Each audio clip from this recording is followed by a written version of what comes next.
Damien wasn't having it. He didn't believe me when I told him I had never loved anyone, partly because I didn't sound convincing enough and because he believed that people like me were lover girls. I had left that discussion for another day because we were trying to figure out how to get on the horses. "Okay, first thing first, let's get you on top of this horse," Damien exclaimed and went ahead to urge me. As I stood in front of this towering creature, my legs felt like jelly. Then Damien helped me place my foot at the stirrup, then I swined my legs over the horse's back and then settled into the saddle. "What do you think? Comfortable, huh?" "I'll tell you what I think when after being on this thing, I don't break my back," I responded. "I know you won't," Damien responded. He was still standing so close holding the horses. Then slowly he led the horse as it went quietly with me still on it. At first, I was too scared to open my eyes, but then I got comfortable on the horse's back as we went slowly and steadily. "Are you ready to take the leap now?" Damien asked me. Laura was sorted and was watching the whole drama, laughing where necessary and encouraging me where necessary. "No," I said without even thinking about it. "All right, I'll climb in with you," Damien replied, and in a second, he was with me on the same horse. I held his waist immediately and he climbed like someone in need of support. "Hold on." He turned to me, smiled, and rode quickly. I couldn't scream or say a word since I didn't want to sound like a weirdo. As we began to move rapidly, the comfort I had once felt disappeared and the fear came back in 10 folds. Every bump sends my heart into a coma and makes me so aware of my environment. Don't try to think about the dangers.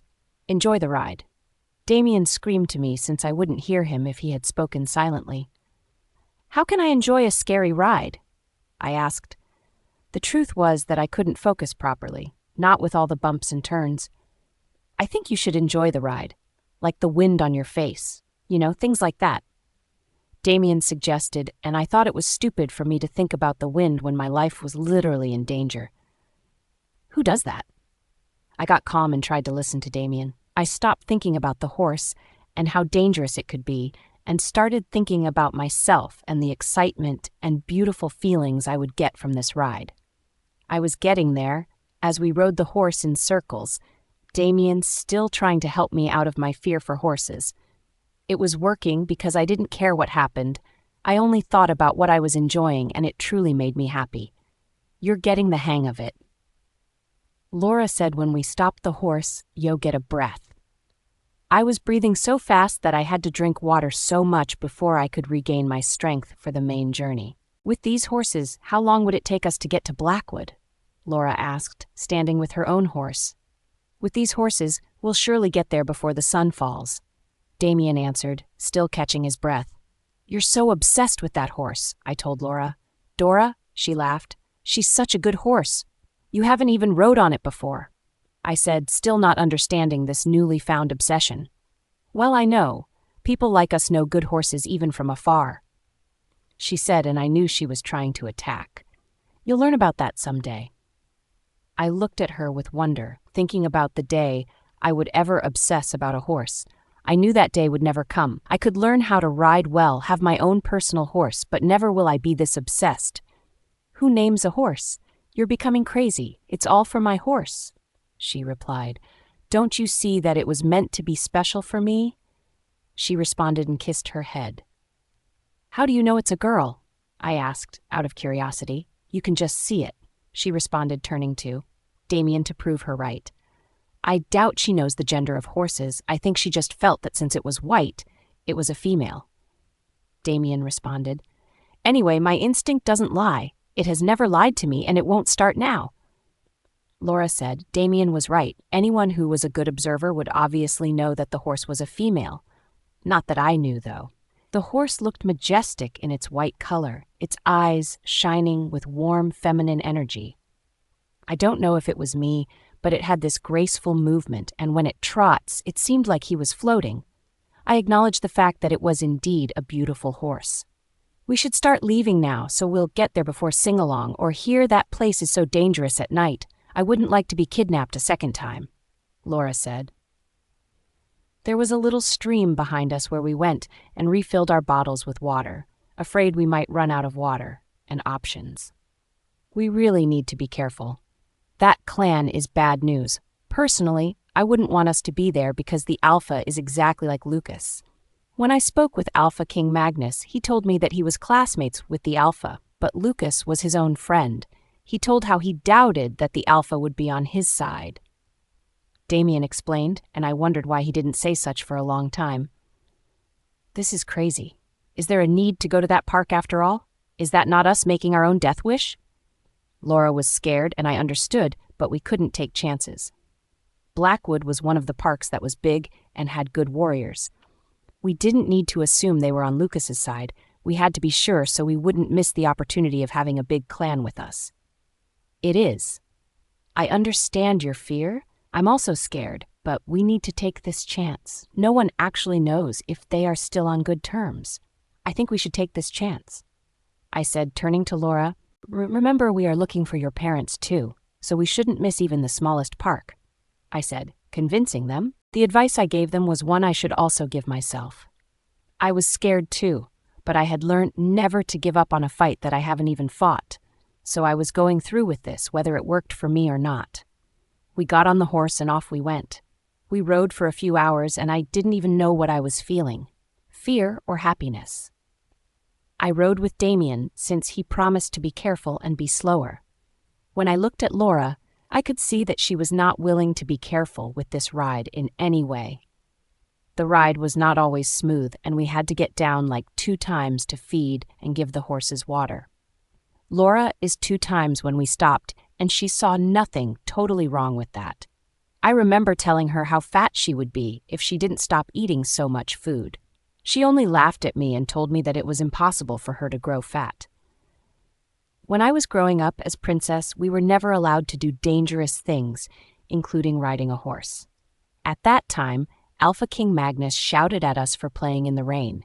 It was really horrible at that time because I always got sick so quickly and easily. As we rode quickly and went very fast, I wondered what was so fun about riding a horse. I have had someone tell me that it was amazing, but I was feeling better than a few hours ago. My heart raced as we kept on moving, for hours and hours, non-stop. I couldn't believe when we finally got to Blackwood Park, we stopped at an entrance to the park. I think we should leave our horses here, Laura suggested, and I knew exactly what she meant. I don't think it's safe here, Damien replied. What do you think?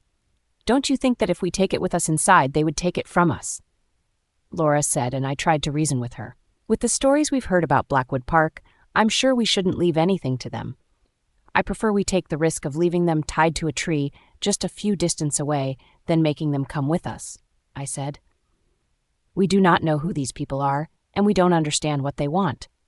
After a few minutes, Damien listened to us, and we tied the horses to a tree and started off with our feats. Oh, God.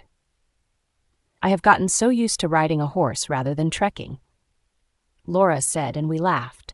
She could be a clown if she wanted to. We walked slowly, trying to be observant and not walk into a trap. According to the stories, I have heard the land was filled with the spirit of the people it killed a long time ago. As we walked along the path, I felt an eye looking over me. I heard that humans were also afraid of this clan because of how deadly they were. They had once fought with a group of humans and defeated them, and by that got the nickname, the Terror. I could tell how terrified being in this land was making all of us, but we needed to go ahead with our plans. I wondered how the people of this clan breathe, knowing that they cause horror and fear to people, even at the mention of their names. The only words to describe them were brutal and ruthless. As we walked further, I was expecting to be stopped by a group of warriors who might have been protecting the land, but we met no one. Then we came slowly to the chambers of the inhabitants. There were men, female, and children too. As we walked past the people who stood and stared at the strangers on their land, my eyes caught a beautiful girl who was standing with her mother. She was hiding behind her mother while still staring at us. I smiled deep down because this reminded me so much of myself. My mother was my shield and help. Now it was my turn to be the same for her, and I honestly hoped that little girl would experience it. Suddenly, the thought that she would eventually turn evil, since her clan was evil too, hit me. I couldn't imagine an innocent-looking girl turning evil just because of her environment. I felt pity for her as I turned to stare one more time at her. We proceeded, getting to the town square, but there were still no warriors to stop us and question us.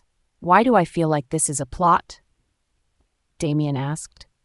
"Maybe they're not that bad," I was saying, when suddenly different werewolves jumped out from bushes on different sides with red-painted faces. "It's an ambush."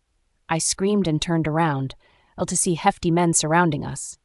For a while, they didn't say anything but just stood there humming. It was funny that moments ago I had thought that they had changed or something. "Why are you here?" One of the men spoke to us.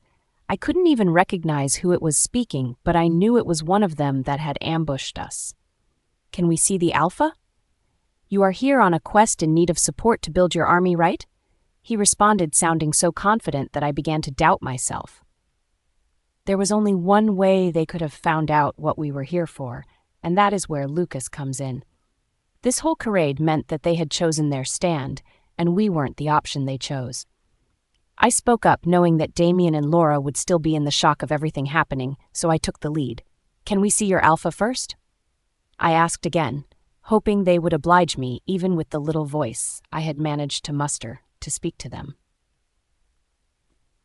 He was the one who ordered that you all get arrested and burned to ashes.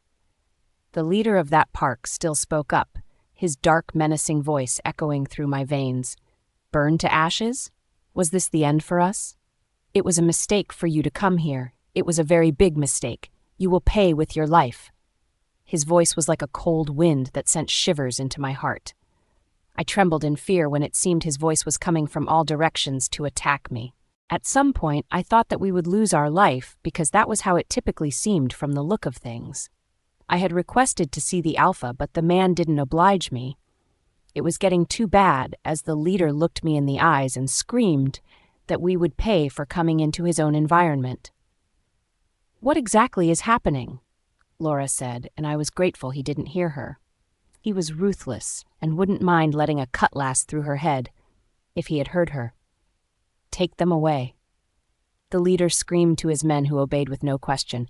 I had hoped that I could at least set my eyes on the Alpha and have a talk with him, hoping he would listen. "What did we do?" Laura screamed as we were all bundled up. The leader stared down at her and then laughed out very loudly. "You don't get it? You think you'll win this situation with your weak screams and plans. We only want to meet the Alpha," Laura said again, even when I was trying to tell her to shut her mouth. "Well, you would get the opportunity to meet him, unfortunately. I think Lucas doesn't need so much army to fight you. You are so weak. All of you." He spat at us and turned his back on us. "He was the one that asked you to kidnap us?" "He asked that we kill you, but it would be more fun when it is done tomorrow under the red moon," he said, and signaled at his men to take us away. They pushed us forward with our hands tied behind our back. We kept walking even with our weak legs. They didn't stop but kept pushing us down. Then we went to a dimly lit cell which I believe was made for their prisoners. The place reeked of dirt, smoke, and mold, and the air was filled with the stench of suffering. We were kept in that cell as they locked the door and left us to suffer. I couldn't breathe properly because the air was unhealthy. I quickly looked around to find a way that we could escape. There was nothing much of this cell room.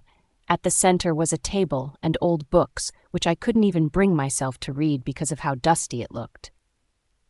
The walls were nothing to write home about, and everything else looked as horrible as I could ever imagined. There was an old bed kept at a side which was fit to be slept on. "We are not spending an hour in this place. We need to find a way to escape," I said hastily. Laura and Damien were still gazing at the environment and trying to figure out how a human could live here. "There's nothing we can literally do," Damien said, falling back to the floor. "You can't say that. We have to try at least." "That's what you said before we got ourselves in this situation," Laura said, feeling downcasted. "Are you guys actually blaming me?" I asked, paused, then turned to Laura. "What exactly were you doing out there? That bastard could have killed you." Anger welled up inside me. "I'm sorry, but that was all I could think about."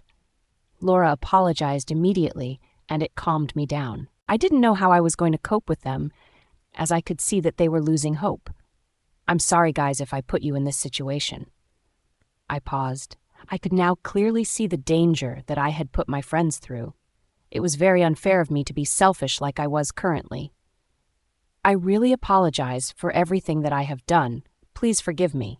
I shouldn't have let you guys come with me. This was my responsibility, and I should have handled it alone. Now, we are here because of my selfishness and carelessness. Remember, I decided to follow you. You never forced it on me, Laura said, approaching me. I followed you because I believe in this. She didn't complete her sentences before giving me a hug. She was still assuring me that we would get through this when Damien pointed at the mended space right above us. There's a window right above us, he said. Laura and I gasped, then looked at each other thinking that Damien might have gone crazy. There's no window there, Damien. Don't look at me like I'm crazy, he said. Then suddenly he took the little table I had seen and smashed it on the ground. I and Laura stood still, staring at him doing his thing. Then he took the stick he got from the shattered table and hit it on the space. We still couldn't understand what he was doing until it began to make sense. It was actually a window, but they had covered it so that no one would know. They were afraid someone would run away. Well, you wanted to escape, right? Damien said, standing there like a hero. That's your route there. You're in? I asked, hoping he would go with us too. He was the man of the group and was always so helpful. You didn't force me to join you, so I guess I'm stuck with you guys, he said, frowning at us. I don't think you should be excited about running away. A voice from the other cabin spoke up. I couldn't see his face, but I knew it was a male's voice, judging from its deep baritone tone. Who are you? Laura asked, quickly turning around to see who it was. It's no one important, the voice said. Suddenly we turned. The voice was coming from the same cell where we were. The room had been so dark at a particular corner that we didn't even notice that someone was in there. What do you mean? Who are you? Damien went ahead to cover us, bringing out his sword. There's no need for that. The voice was as calm as ever. I'm just a captive like you, so we are the same, he said again, still not revealing his face. Why did you say there's no need for us to escape? How long have you been here? I asked immediately. I was so interested in seeing his face. I just wanted to get the necessary information that I needed to move out of this God-forsaken place. I have tried so many times to escape from this hole, but I couldn't. I never made it out of this entrance because it was always guarded with so many warriors, but to no avail, he said again. Then suddenly he showed himself. It was a werewolf like us, but he was in his human form. His hair was filthy and in a tangled mess. He had sunken eyes and a thin body. We could see that he had actually spent so much time in this cell from his appearance, and he smelled like smoke. What brought you here in the first place? I was captured, obviously, he said. He stood his ground, staring and observing us. What caused that? Laura asked. We aren't here to joke. They've kept me here for a month now, telling me that I would be sacrificed for the Red Moon rubbish they talked about. I have been trying to escape. In fact, I know the passwords to the lock used for this jail, but what can I do with it? They know I can never make it out of this place, so they let me know. We all stared at him while taking all he said. It's so funny how I never thought I would die in a strange land. Now it was becoming a possibility. G chicked, but we could see how sad he looked. We are getting out of here this night, I maintained my stand, and we are taking you with us. Why are you here in the first place? Didn't you hear how bad and corrupt this place was even from strangers? We did hear, but we didn't think it was this bad, Laura said. We are here to see the Alpha. According to what we heard, he was ruthless, but they didn't even let us meet him. They wouldn't let you meet him. Hornet, the strange man said sadly. Why? I asked. Well, he is currently in a crisis, and from what I hear the warriors say, he doesn't want anyone disturbing him. What type of crisis? His mother is very sick. I hear she'll die tomorrow, and the Alpha is very upset about it. That's why he had ordered that everyone caught will also be killed tomorrow. That's why tomorrow is called the Red Moon. He wants to kill innocent people because his mother would be dying tomorrow? Well, that in few hours' time. I guess we are closer to death than I thought. No. Everyone looked at Damien as he screamed out those words. He was pacing the room and in deep thought, too. He scratched his head, stopped to say something, but didn't. We all stared at him in anticipation of a good plan of how we could escape from this place. I know how we could get out of this place permanently, meet the Alpha and make him agree to our demands. Damien spoke up. He was so confident as he spoke, but I was so eager to know what his plans were.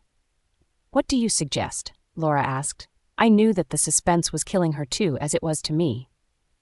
"Naomi will heal his mother, and he'll have no other choice but to agree to work on this with us." "What do you mean?" Laura was still asking, confused, but then I already understood what Damien was trying to say. "The healing oil."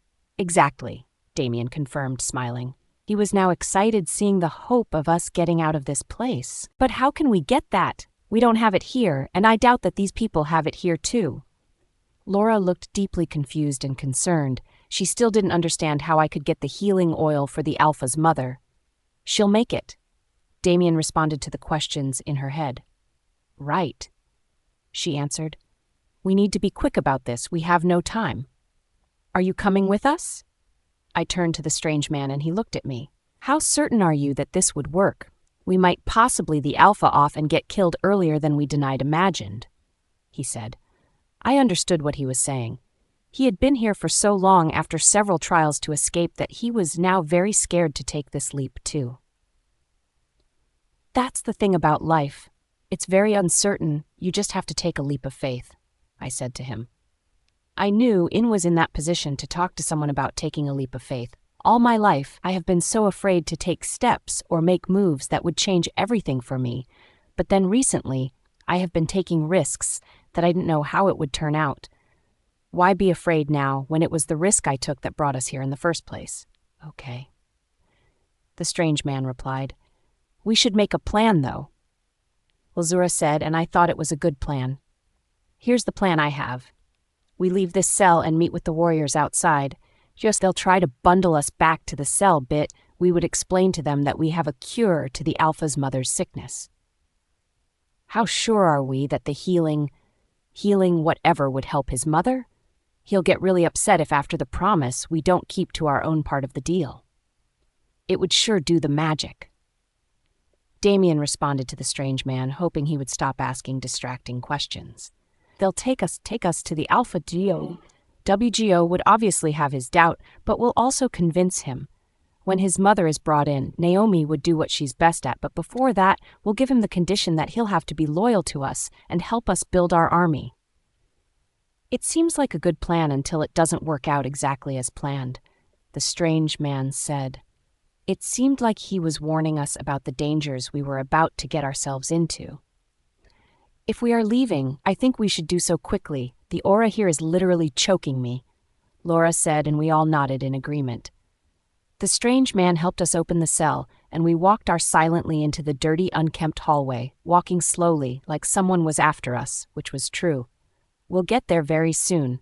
To the place where the warriors stay. Get yourself ready." The strange man prepared our mind. We walked faster to meet a door, which with a gentle turn got clicked open immediately. We walked further, steadily, trying not to get surprised by the warriors themselves. Then we came to the small room where they all sat discussing and laughing. Immediately, I snuck out my head. They all charged towards us with their weapons. "What are you guys doing here?"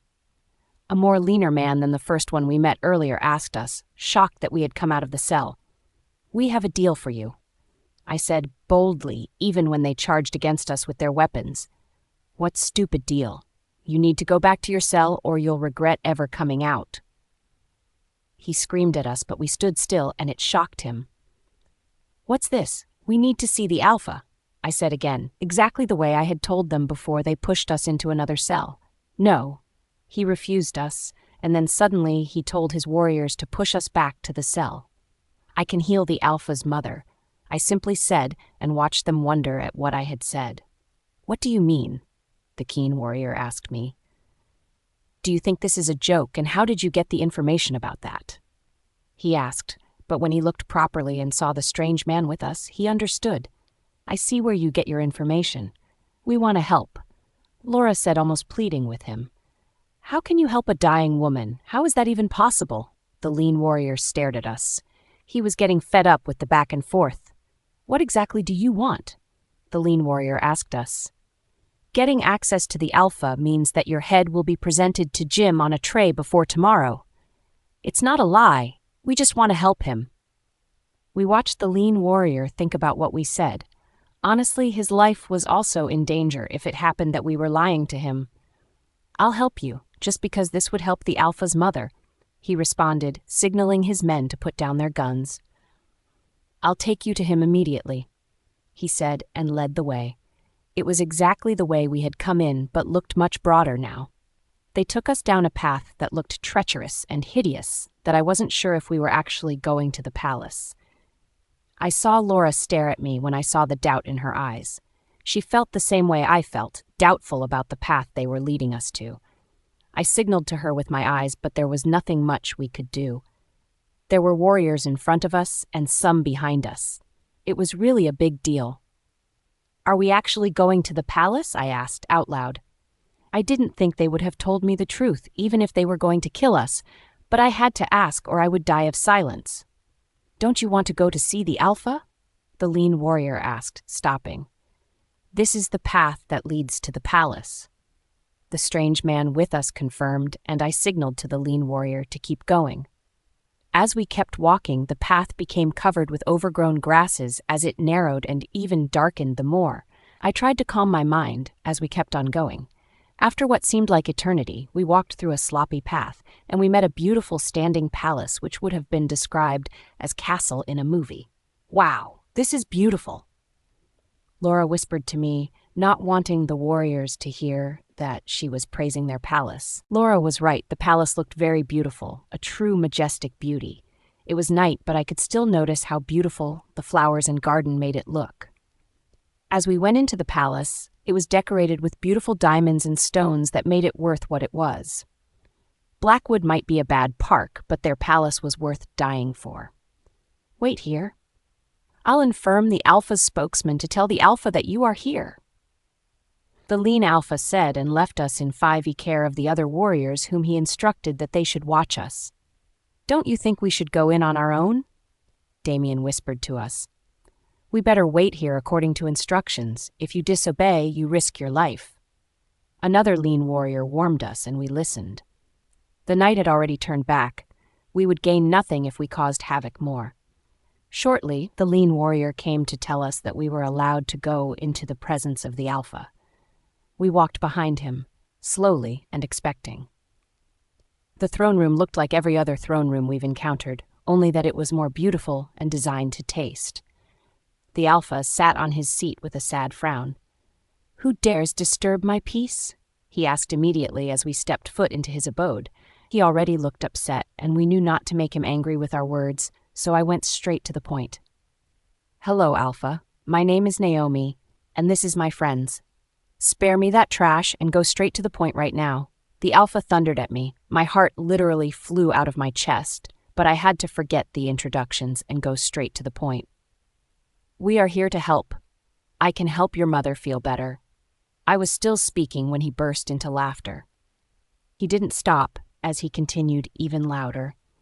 "When the warriors had told me that you wanted to heal my mother, I thought they were crazy and wanted to see this woman who wanted to heal an incurable disease, so I asked them to let you in, and here you are." "How old are you?" he asked, but didn't wait for an answer. "You're obviously playing with me." "I am not. Do you know the kind of sickness suffered by my mother? Do you know how far and far I have taken her, but still no treatment for her sickness? And to make the matter worse, she'll die tomorrow. And you stand here to tell me that you'll heal her? Are you a wizard by any means?" he asked. "No, I'm not, but I'll advise you to leave," he said, hissed. Standing up from his throne, he ordered his warriors to take us out of the palace. "I don't ever want to see their faces here again. If I do, I'll kill all of you." The warriors approached us to bundle us back to the cell, but I wouldn't let them. "No," I screamed and tried to fight, but it was fruitless. "Why don't you give us a try, huh?" I looked up, and it was Damien speaking. They had pushed him down and was about to tie his mouth. "You've tried lots of solutions, but none worked. Why don't you give us a try? And if your mother doesn't get healed before sunrise, you can have our heads on a tray." everywhere got quiet when Damien uttered those words. The Alpha suddenly stopped and turned back to us. "What did you just say?" "I said that if you give us a try and she wasn't able to heal your mother, you can have our heads on a tray even before tomorrow," Damien repeated boldly. "Interesting." The Alpha nodded and signaled the warriors to let us go. "I'll do as you wished. This should be fun," he said and sat on his throne. "There's something else," Damien screamed. "Are you giving up so soon?" The Alpha laughed with great pleasure even though he looked stressed. "If she isn't able to heal your mother, then you'll have our heads, but if she can do that, then we'll have your support against Lucas in this fight." Damien stood his ground. "If my mother gets healed by you, I could give you half of my life, and it's a lot," he answered. "Bring her in." I was shaking literally when Damien turned to me. He saw the fear in my eyes and comforted me. "I know you can do this," he told me, gently pushing me to let go of the fears. "I believe you can." "What if it doesn't work? You know I have to prepare the healing oil on my own. What if I can't do it?" I asked him anxiously. "You can," Laura said, and I turned to her. It was so obvious that she was visibly shaken with what Damien said, but she didn't want to appear afraid for my sake, but I could see through her. "You can. Don't be afraid." She was still speaking when the grand door of the palace opened, and 4 warriors entered, carrying a litter, and on the litter was a woman who seemed to be in her late 50s. Her black hair was messy, and her eyes fixed upwards, staring at nothing in particular. The warriors walked in slowly and steadily, afraid that any quick step would cause serious complications for their Luna.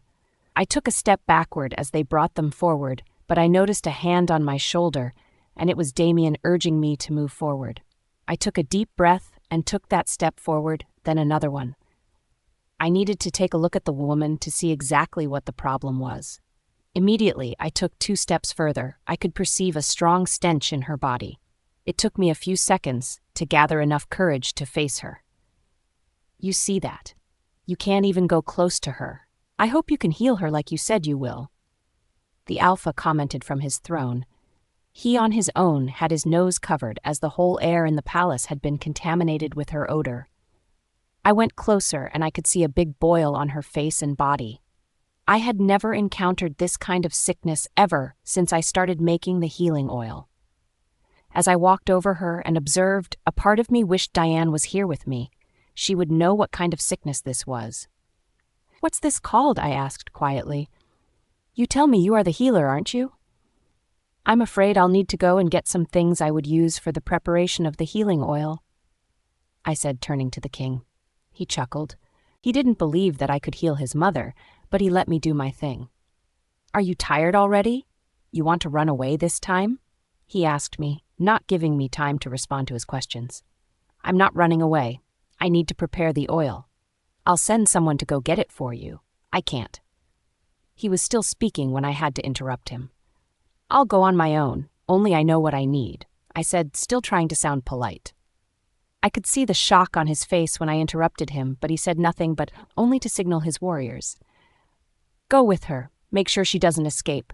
Her friends will stay here with me." He then turned to me. "If in a few minutes you aren't back, your friends will die," he ordered, and I got his message. I went with them, having no objection, since the lives of my friends were in line already. They led me to the garden behind the palace, where I picked out some herbal leaves I believed could help. As I went around trying to identify the leaves, my mind went back to Shadowcrest, when I spent so much time with Diane, and she would teach me all I needed to know about making herbal fruits and using them as drugs. I could remember there was a case once like the one in the palace, but not very similar. She had used sage and kava for that illness. I was shocked at how the illness disappeared instantly. It was like magic, even though I didn't believe in magic. I could remember the words she told me. "Naomi, you're born for this. Don't have any disbelief in what you can do. You are unstoppable."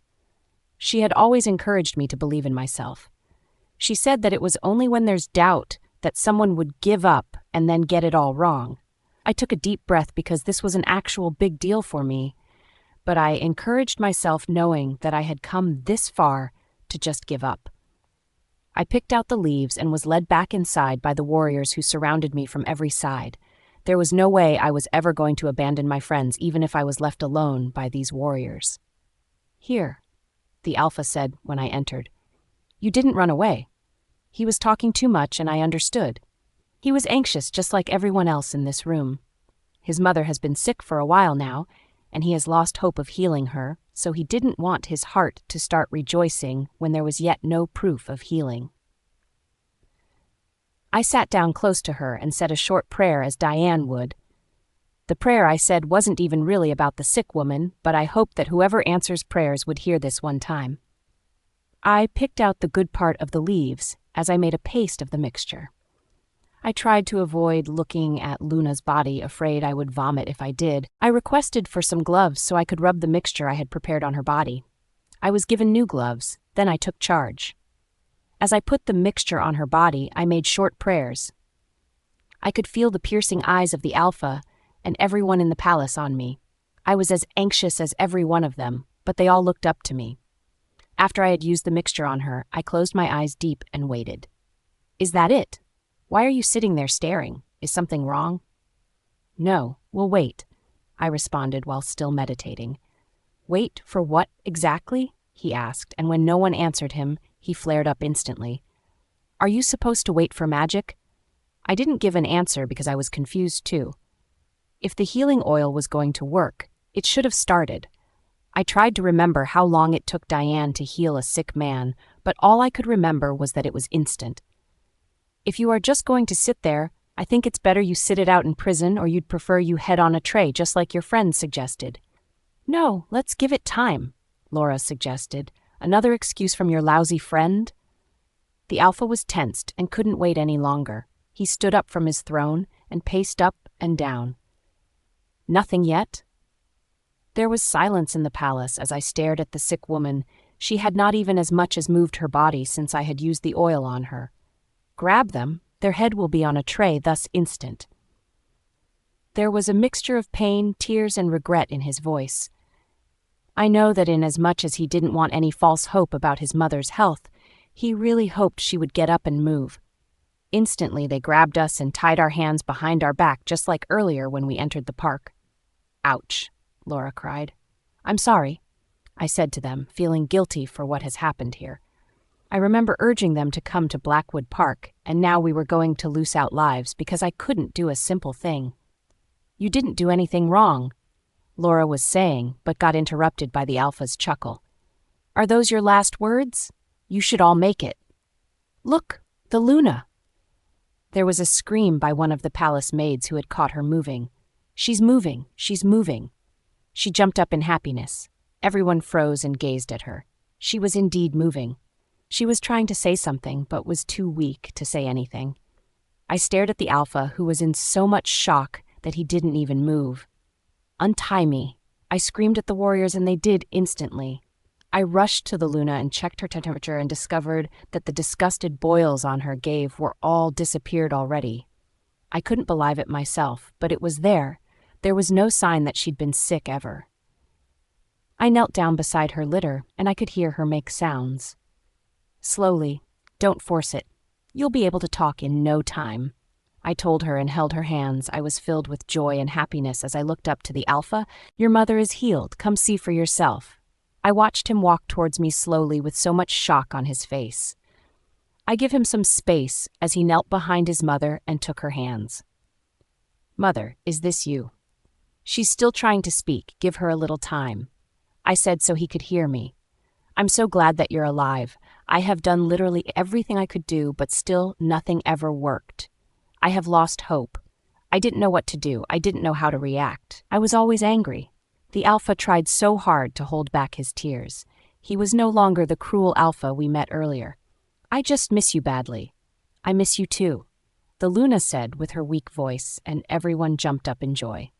"Hey you, what are you still waiting for? Untie us." Laura screamed and ordered the warrior beside her. It was clear that our heads were not going to be on a tray, at least not today. The Alpha helped his mother up, and suddenly there were screams of joy and excitement throughout the land. People weren't allowed into the palace according to what I knew, but the palace was opened, and the members of Blackwood trooped in to see for themselves what they heard. It was exciting to see that they had all come to see the people who healed the queen. I was grateful to Diane and my mother. They made this possible. When Luna was taken into her inner chambers to go change, we were ushered into the dining by the Alpha, who was happy to dine with us. I wasn't really hungry, and I knew Laura and Damien would agree with me that they wouldn't want to eat from his plate too. We are grateful for your hospitality, but we made a deal, and that's all we want to talk about, I said as we sat on the dining table with exquisite dishes in front of us. I want you guys to eat and enjoy because you deserve it, so please. He spread his hands to us. It was indeed tempting, but we couldn't bring ourselves to trust him. He smiled at us and signaled that a spoon be given to him. He took a sip of the soup and ate a big chunk of the meat, then waited until he had swallowed. See, there's nothing in the food. I can ask the cook to taste it if you don't trust me. Laura glanced at me, then I knew she couldn't hold it. She was hungry, but I wanted us to establish something before we could eat. Let's talk about the reason why we came here in the first place, then we can decide if we'll eat or not. I stood my ground and he laughed. I like you. You're strong-headed and focused. He pointed out, then dropped his fork to talk. This time he wasn't smiling, it was time for business. So you want me to help you build an army by joining your force? Yes. I nodded, expecting some resistance since he had already given his word to Lucas, but nothing came. Okay, can we now eat? I was extremely confused when the Alpha had told me okay without any resistance. I was still trying to understand what he meant by okay. Did he know what okay meant? Okay? What do you mean by that? Can you tell your friend to let us eat since we were at the table? I'll make sure to answer all your questions when we are done, please. This is in honor of my mother. He was still speaking when the Luna joined us looking all beautiful. I couldn't even recognize her anymore. We all stood up in respect to welcome her in our midst. She nodded with a smile and sat down, then we followed too. She was now dressed in one of her majestic attire and had light makeup on. Laura and Damien couldn't stop staring because she looked so different from what we saw minutes ago. I'm so grateful to you all for helping me, the Luna said. She seemed like a quiet talker, seeing the way she picked her words. I would have never seen tomorrow if you didn't come right on time. The maids have told me how you came for help and ended up helping us. I am so grateful, and I will never forget this gesture. She's the one to thank. Laura said immediately, and I raised up my hands in defeat. We did it together. With a warm smile, the Luna welcomed us again, and we ate well for the first time in a while. We could literally ask for anything, and they would serve us. Mother, I'm so happy you're looking this beautiful again. It's been a while, and I haven't seen you this happy. Me too. Thank you for your help. You never gave up on me, even when it looked like nothing was working on me. The drugs, the herbal oil, you used all just to save me. I'm very proud and glad to have a son like you that I could depend on. Mother and son made everyone teary on the dining table. The feelings they displayed reminded me so much of my mother and the times we have fallen out with each other but still get back together, no matter what. It was really a soothing feeling to know that you have someone that can take care of you, someone that can love you, someone that can always stand for you. I never had biological siblings smile growing up, but the girls made my stay in the palace worthwhile. They made my childhood worth it. Now I could look back and smile. I was happy that it all finally worked. I was really scared when I was the only one who administered the drug on her. Several questions went through my head as I kept wondering what would happen if I fail. The thought of failing and getting killed in a strange land went through my head severally, but I didn't let it overwhelm me. After eating, we all sat in the throne room to talk about the important stuff. Once again, thank you for helping my mother, he said, genuinely thankful.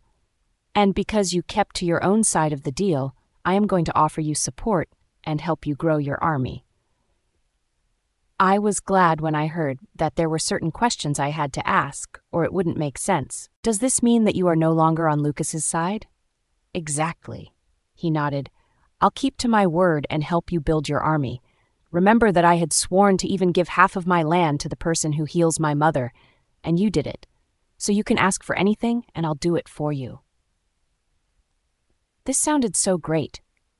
I glanced at Laura and Damien, and they didn't look too excited to receive gifts from a man who could have killed us if his mother wasted another second in waking up. It said so much about the way people were and how their lives are. What if Lucas comes asking why you rejected him even after agreeing to help him? How sure are you that you'll stand on the world that you gave us? Laura asked, staring at the alpha. She was right, and her questions were valid. An alpha like this could turn on you at the last minute when you've put so much trust in him. This time around, his mother signaled him to keep quiet while she spoke. I know my son had come off as rude, unreliable, and wicked when you came here. Oh, no about that. But I only want to plead with you and ask you to forgive him. I am not speaking on his behalf. I'm only trying to make you understand the kind of person he is. She paused to take a breath. Ever since I got so sick, he has looked for solutions everywhere. Everywhere we visited, they would progress. Ice him that I would get better, but yet after everything, nothing changed. In fact, I got worse by the day. So he became agitated and rude. I know I do not have the right to give excuses for him, but my son can be good if he wants to be. So I hope you can trust him just like he trusted you to heal me, and I promise you that he will not fail. It was a long talk from the Luna, but I still don't believe her. We have heard wide and far about Blackwood Park, and even though we've never met the Alpha, it was a park no one had anything good to speak of. First, on the matter of us asking whatever we want, I'll let my friends speak, I said, signaling Laura and Damien. I really don't think I want anything from you. All I can ask you to do is to stop killing innocent men and women. I haven't heard one good story about this land, and that's too bad. I was proud of Laura when she said those words. When we were asked to mention anything we wanted, and it would be offered to us, I thought she would ask for food or any other fancy thing she liked, but she made me proud. I then turned to Damien and he said, "All I can ask of you is to keep to your words and do what Laura said. That's all." I almost wanted to shed tears. These two were the best help I could have. I could see the proud look on the Luna's face. "You really have good friends," the Luna said. "I'm happy that I have them." I responded and smiled at her. They all waited for me to say something, so I went on. "Well, I don't want anything from you. Just do as my friends have asked of you. Lucas has been out for me for a very long time, and I'm still trying to figure out why he wants to ruin my life." Why does he want my life ruined?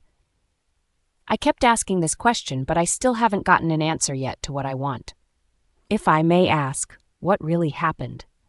I kept quiet. I didn't know if this Aloha was good enough to be trusted, but I stared at his mother, and she gave me a reassuring smile, so I went on. Well, Lucas killed my father when I was young, took me and my mother captive in his brother's palace and left us there. First he tried to get me to get married to him, but I refused, and he made the king banish me from the land. Ever since, he has been out for me and my mother. Even his brother is included this time around because he didn't agree to his dirty deals. You mean Alpha King Magnus?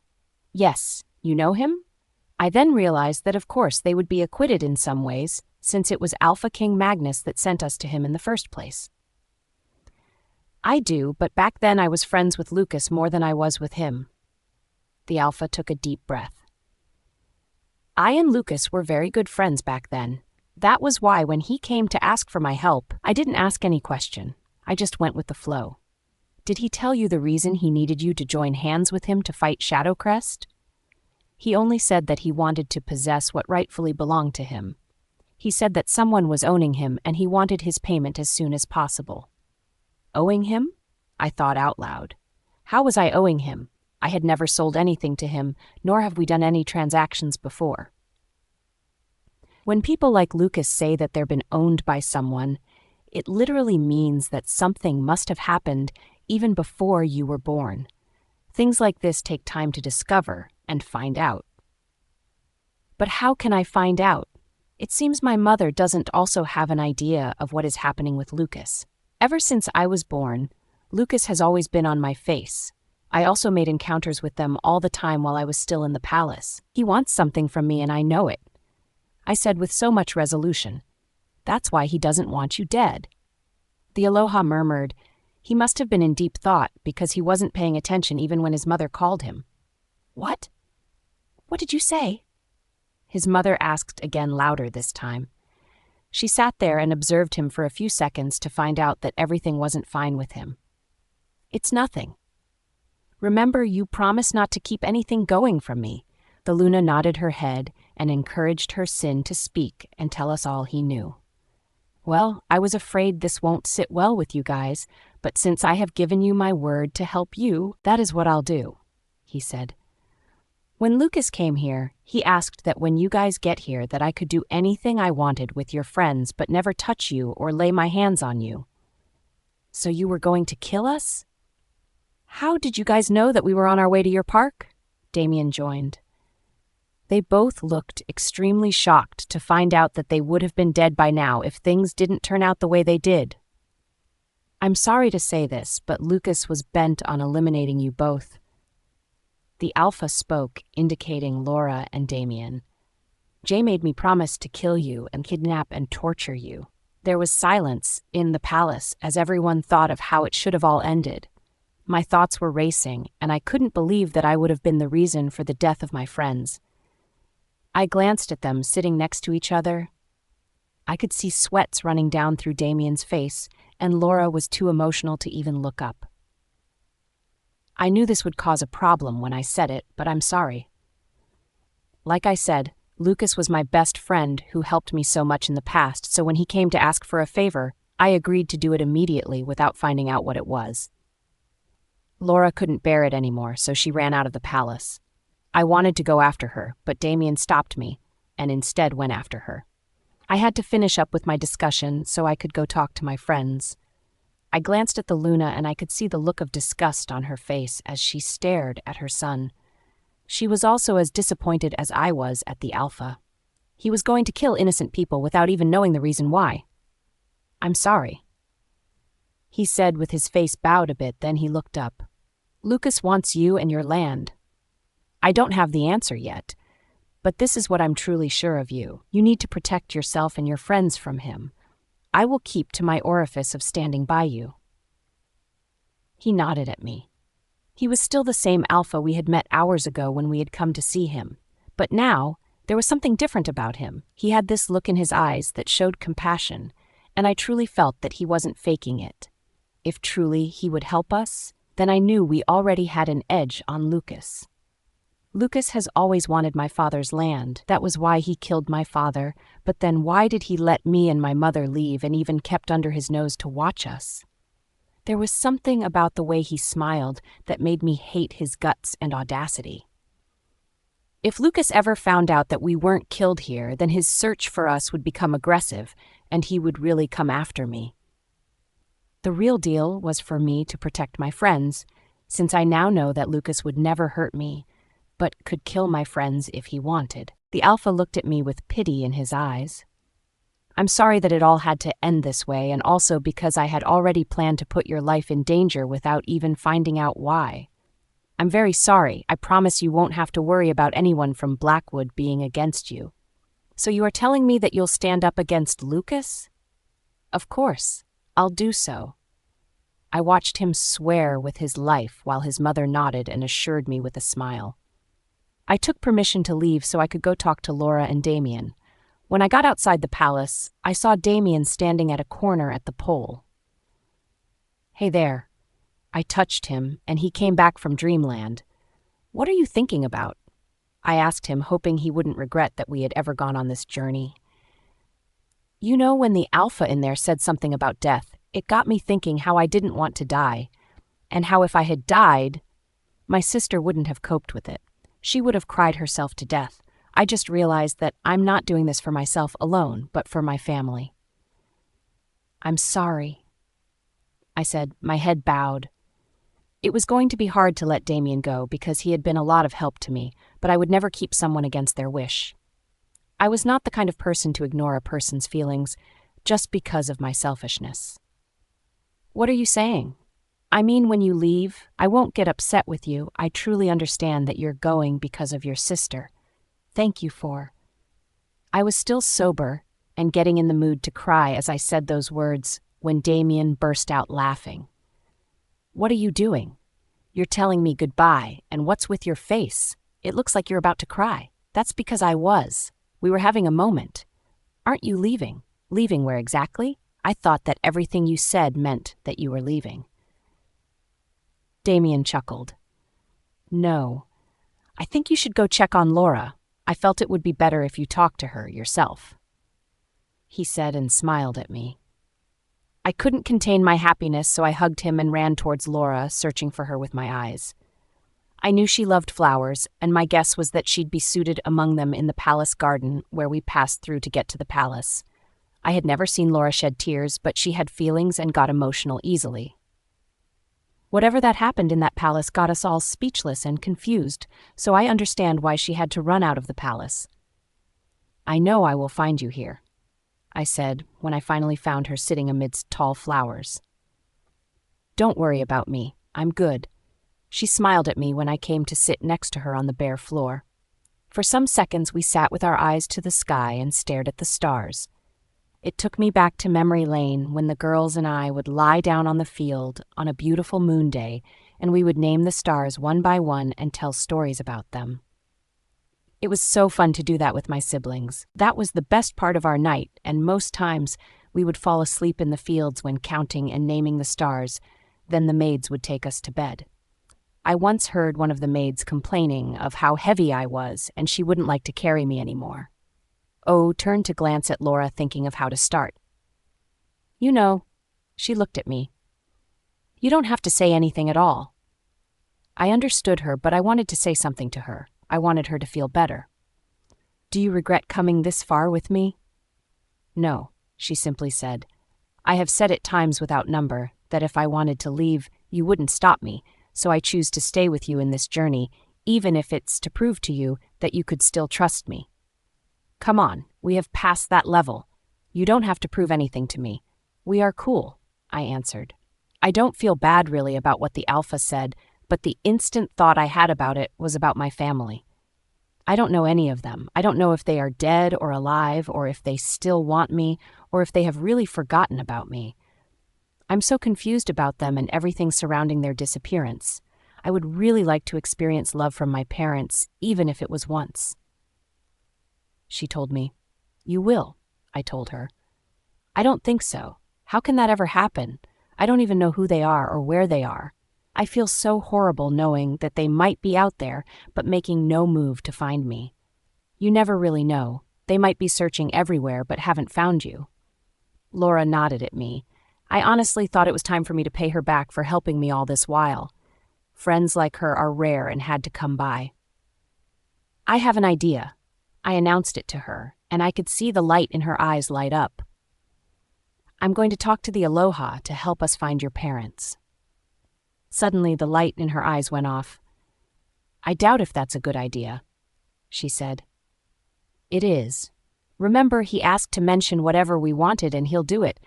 I think we should use this opportunity knowing that finding your parents on our own would be difficult, but with his help, we are covered. I made her understand why we needed an extra hand in finding her parents. But how would he do that when he doesn't even know them or have ever seen them? Laura was both worried and concerned. He's the Alpha. He'll find a way, obviously. Don't worry about it, okay? I brought her in for a hug. Everything will be fine and you'll get to meet your family. I promise you. I made that promise and I hoped to keep to it. Laura deserved love and I was going to make sure she experienced it. I nudged her to stand so we could go find Damien. When we got back to the palace with Damien, the Luna asked that we stay for a day at least so they could treat us because of what we did for them. I was really happy that we came here even after hearing the bad things about this park, and they are currently proving what people say wrong. Please stay and enjoy our hospitality. We promise you won't regret it. I looked at Laura and nodded to her. It was important that we left that particular day, but it was still very early in the morning, and we were tired, and I had plans to still speak to the Alpha, so I nodded to them that we could stay for the meantime. They all accepted, and we were taken to separate rooms. I was shocked when we were all given different rooms, but it was very comfortable. My room was very beautiful and girly. I really doubted that anyone had ever been to this room, judging from how arranged everything looked. I settled down. This was the perfect time to take a proper bath and wash my clothes too. When I still stayed in the palace, I would have never imagined that I would anyway go to sleep without having my bath or even a chance of clothes. But currently, I have spent 3 days on the road to Blackwood Park and haven't even tried to have a bath. I wasn't smelling, but I knew I needed the hot bath. It was soothing to my soul. I went into the bath and just stayed there. It's been a long time since I had that feeling of being at peace with everything. I sat there and went through the activity that happened. The truth was that I was not shocked anymore when I heard the plans of Lucas to kill me or make me suffer. I had gotten to know that he didn't just want me dead, but he wanted something from him that concerned Shadowcrest, and whenever he got that was the same day he would kill me. I was no longer disturbed or worried about him. I felt this peace in me. All I knew was that I would do my very best and get my people the salvation they needed. It was a fight I would never give up on. Lucas could do whatever he wanted, but he was never going to get me to give up. When I started this quest, I was scared and confused, but as I continued, especially with the help of my friends, I could now see the possibility of bringing clans together. This quest was no more all about fighting against Lucas' army, but about bringing different parks together in peace and harmony. I went down from the bath, water dripping from my hair, then tied a towel round my waist to eat some food that was already served on the table for me. These days, all I could think about was getting to the end of this quest and finally having peace. I also wanted to speak to the Alpha about finding Laura's parents, but that would be very early in the morning. I needed to seek his help in finding her parents because Laura herself was confused about their destination and every other thing we needed to find them. Where they currently live, where they go for work, all these details were important for us to know. I went to sleep later after eating some food because I was already satisfied since we ate with the Alpha and the Luna. The next morning, it was the early sun sneaking into my room through the window that woke me up. I put on my clothes immediately and left for the throne room. I wanted, if possible, to be the first person to meet with the Alpha. I had to wait because the Alpha wasn't yet up, but soon he came and was shocked to meet me waiting for him.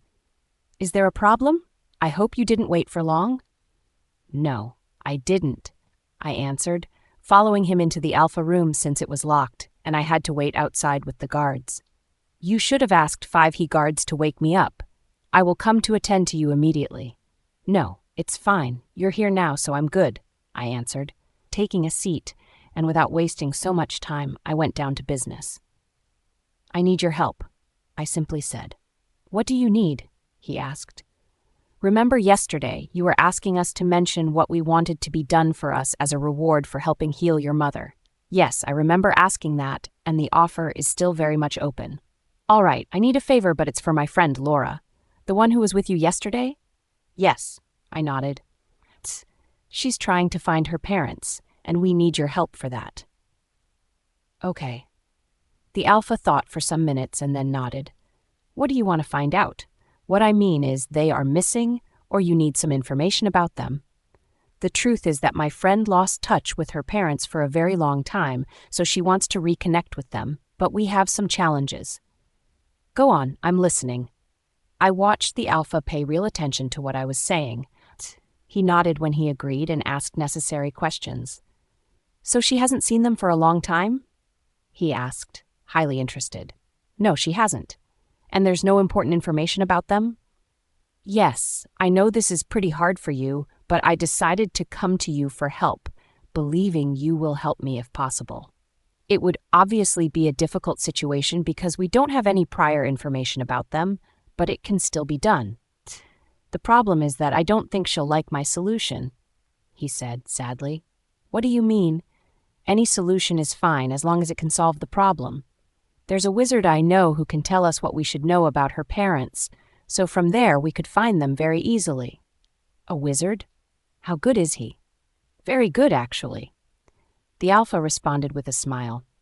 "The only case he couldn't crack was that of my mother, and I see the reason now. The moon goddess wanted you to be the one who would heal my mother for a reason." I didn't understand what he was saying, but I still thanked him and left, after agreeing that we were leaving to see him in the afternoon. After the discussion with the alpha, I left for my room to meet with Laura later. I wanted to have a cool discussion with Who about meeting with the wizard. I believed that the alpha was right because there was no way we could get the necessary information we needed, if not through that means. I only hoped she wouldn't get upset that I had gone before her. When the sun was up and I was feeling hungry, I went to see Laura in her bedroom, and she was still in bed even though she was not sleeping. "Why are you still in bed?" I asked when I entered and saw her comfortably in the bed. Immediately, I knocked. I had expected an enthusiastic Laura to run open the door for me, but I just heard a weak voice tell me to come in when the door was open. "I feel very comfortable here. Can you believe I haven't gotten up from this bed ever since I laid here last night?" she said, and her sleepy face was proof that she just woke up minutes ago. "Why?" "I haven't washed my face or my body. I just don't want to get up," she said again, relaxing on the bed. "Get up. Go take your bath so we can find something we could eat. Aren't you really hungry?" I asked her, hoping she would agree because I was. "Yes, I am, but I can't stand up from here. This bed is so comfy," she laughed. "I understand you, though. After all, we've been sleeping on lead bags for the past weeks." I supported her, but still, I needed to get up from the bed so we could prepare and go see the wizard. This news wasn't what I would love to share with her because of how she would react, but with the way she was going, I believe I needed to give her a valid reason to leave her bed. "Why are you in such a hurry?" she asked me. "Well, something happened." "What?" she asked, still trying to cover herself with the sheet. I stopped her immediately and then broke the news to her.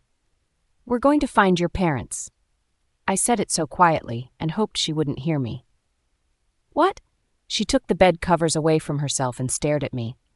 This was the only news that could get her away from her bed. "What do you mean? Talk to me." She was very impatient, and I could see that she was getting excited. I didn't want to get her hopes so high, and I also didn't want to disappoint her. "I think we could find some information about your parents today, only if you would get up from the bed and follow us." "Us? Who is us?" She was still puzzled about the whole thing. "I am the alpha." "Seriously, you talked to the alpha about my parents and he offered to help?" "Of course." I was still speaking when she hugged me abruptly, choking me from saying any other thing I wanted to say. "What?" I acted surprised. "What do you mean by what? You promised to help me and that's what you're doing. I'm so grateful to you for your help." She was trying to get me emotional, but I refused. "Laura, get yourself up from that bed and move your tired body right now," I playfully screamed. "All right." She ran down from the bed, almost falling. I was in the room checking out some magazines in her room when I heard her singing loudly from the bathroom. She was excited about the news about finding her parents. I only prayed that the wizard would be worth it. I just hoped that we would never regret going there. The alpha had assured me that he was very good, so I prayed he would actually be very good, as what he said. Minutes 8. Laura was fully dressed in a nice blue dress. She was so excited that she had to dress up also. "This is actually nice." I told her immediately. I set my eyes on her dress. "Thank you." She spinned for me. "Do you think it's too much? I mean, after all, we are going to see a wizard. There's no need to overdress." "You're not overdressed." "All right, let's go." "Wait, what of Damien? Where's that big-headed man?" "I haven't seen him today, but we can go find out where he is," I suggested. I and Laura laughed our evil laugh and left to go give Damien some problems. The first time we knocked, he didn't give us a good answer, so we knocked again. Then the second time, he responded by coming out of his room and smiling. "Yes," he answered, blocking us from seeing what he was doing, but trust us, we pushed him aside and entered. He was dressed only in his shorts with no clothes on. "Why is your room messed up?" Laura asked him. "Where have you been?" I asked him, then taking notice of him in shorts only. "Can you put some clothes on?" "Do you like what you see?" he asked me. No. I blushed and Laura laughed. "There's actually nothing to be proud of." "Nothing," she said, referring to the 6 packs Damien had. "Dress up, we are going to meet with an alpha concerning finding Laura's parents," I said to him, ignoring the look he was giving me, "and so I don't get distracted by that body of his." A wizard? Dress up? Well, explain on the way. Go on. How can I dress up with both of you in my room with your big eyes open staring at me? He asked, then I and Laura burst out laughing but still made no effort to leave. Can you guys leave? He tried asking politely, but we still didn't leave the room. He waited a few seconds, and when it was clear that we were going nowhere, he opened the door and left with his clothes. Are we such wicked friends? I asked, feeling bad that we made him leave his own room to go dress up somewhere hidden. Don't worry, he doesn't have anyone like us. We are his everything. He won't be angry with us for a long time. Laura replied, and she was right. Damien wasn't angry when he came in, but only complained about how we were driving him crazy. You know we love you, and we love you too. Don't be too angry with us. We can't do anything without you. Laura cajoled him as we left the palace. The Alpha had a meeting he needed to attend, so we had to wait for him to be done. As we waited outside, a guard came telling us that the Luna wanted to see us. I thought she would be at the throne room with her son, but they led us to the kitchen. The kitchen was 1 in a million. It was beautifully designed, all the equipment in the right place where it should be. As I entered the kitchen, I was struck by the wonderful arrangement that was made. The walls and the finely designed kitchen floor was designed with great stuff. Thank goodness, you guys made it. The Luna gasped when we entered the kitchen to find her making food. You called for us, Damien responded, watching her. Before we entered, we were hit with the nice aroma of pancakes and bacon. It got my stomach grumble. I suspected that you guys might be hungry, so I decided to make pancakes for you guys. I hope I was right, and you guys are hungry. Yes, I'm actually very famished. I couldn't stop myself anymore. I just had to admit it, which made Laura and Damien laugh at me. What? If it was me, you would tease me about how I eat a lot.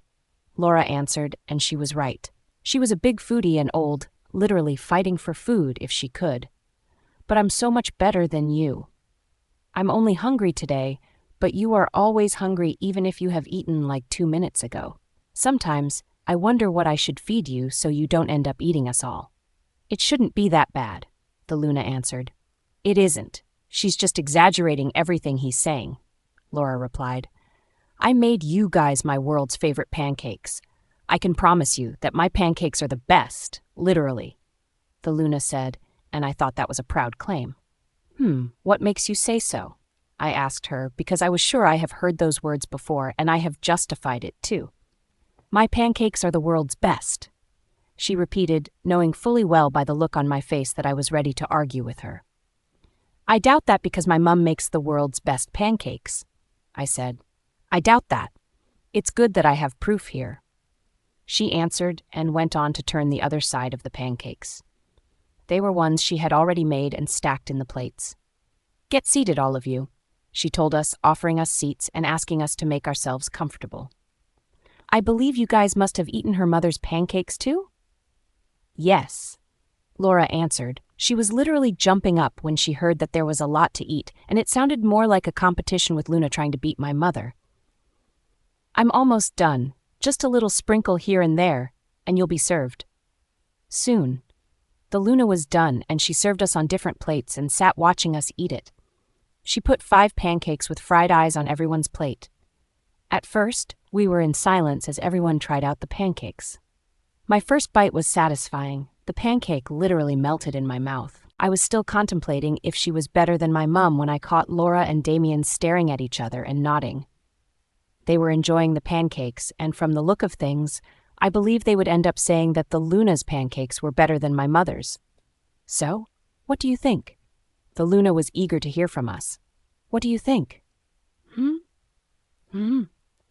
I joked. I could see she was going to have a heartache without a positive answer. I glanced at Laura, who was enjoying the pancakes, and I came to the conclusion that it was really good. You're killing me with your silence. She urged us where she had sat and literally watched us finish the pancakes. It's very nice, Laura replied. So? We can't compare it, though. You are really good at this. How did you learn to make it perfect like this? I asked her, genuinely interested in learning how to make it. My mother would be very proud when she learns that I could make pancakes better than her if possible. Whenever she made some in the palace, she would brag so much and blame me for not being as homely as she was, so I often wondered if being homely and respectful had anything to do with pancakes. Damien also confirmed that the pancakes were really good. This was the first time he was eating pancakes after such a long time. We had forgotten it existed as a meal. Damien laughed, and we joined him. After the time we spent in the kitchen, we were now sure that the Alpha was done with his meetings and was waiting for us. I was tired of referring to him as just the Alpha, so I made a northern step in trying to find out his name. I noticed that we still don't know Alpha's name. I told my friends as we were coming out from the kitchen while the Luna had stayed back to clean up with her maids helping her. "That's true. I haven't actually thought about that," Laura said. "Is that really necessary?" "Might not really be important to us now, but it's necessary for future use." "Do you think he'll tell us if we ask him?" Laura asked. "Well, he sounded very nice when I came to meet him this morning for you, so I do believe that it's not going to be a big deal for him to tell you his name." "I'm sorry, my friends, that I kept you waiting." He apologized when we entered. Something very serious came up, and I had to handle it. He chucked and nodded his head. Being an alpha isn't an easy job. I agreed with him. I was not an alpha and was not planning on being one, at least since I was not a male, but as a leader, I knew it wasn't easy. At a point, it would feel like you had the weight of the whole world on your shoulders, especially when the people expect so much from you while you have so little to give back to them. This quest could be used as an example. Lots of people were expecting that I would bring back whole armies of warriors that would fight with us and defeat Lucas once and for all. "We wanted to know your name so badly." I laughed as I said it, a bit really knowing how he would take it. "My name?" he asked, a little surprised that we still hadn't known his name. I remember that I couldn't do a proper introduction about myself because of the distraction we had the first day we met. "Yes," we all answered. "Well, I'm glad you all are trying to get to know me and my mother's name. My name is Aloha Logan, and my mum is called Luna Trisha." When he had said his mother's name, I actually thought that her name was beautiful, just like her heart was. She was so selfless and kind, and nothing could take that away from you. "Greeting, my Alpha."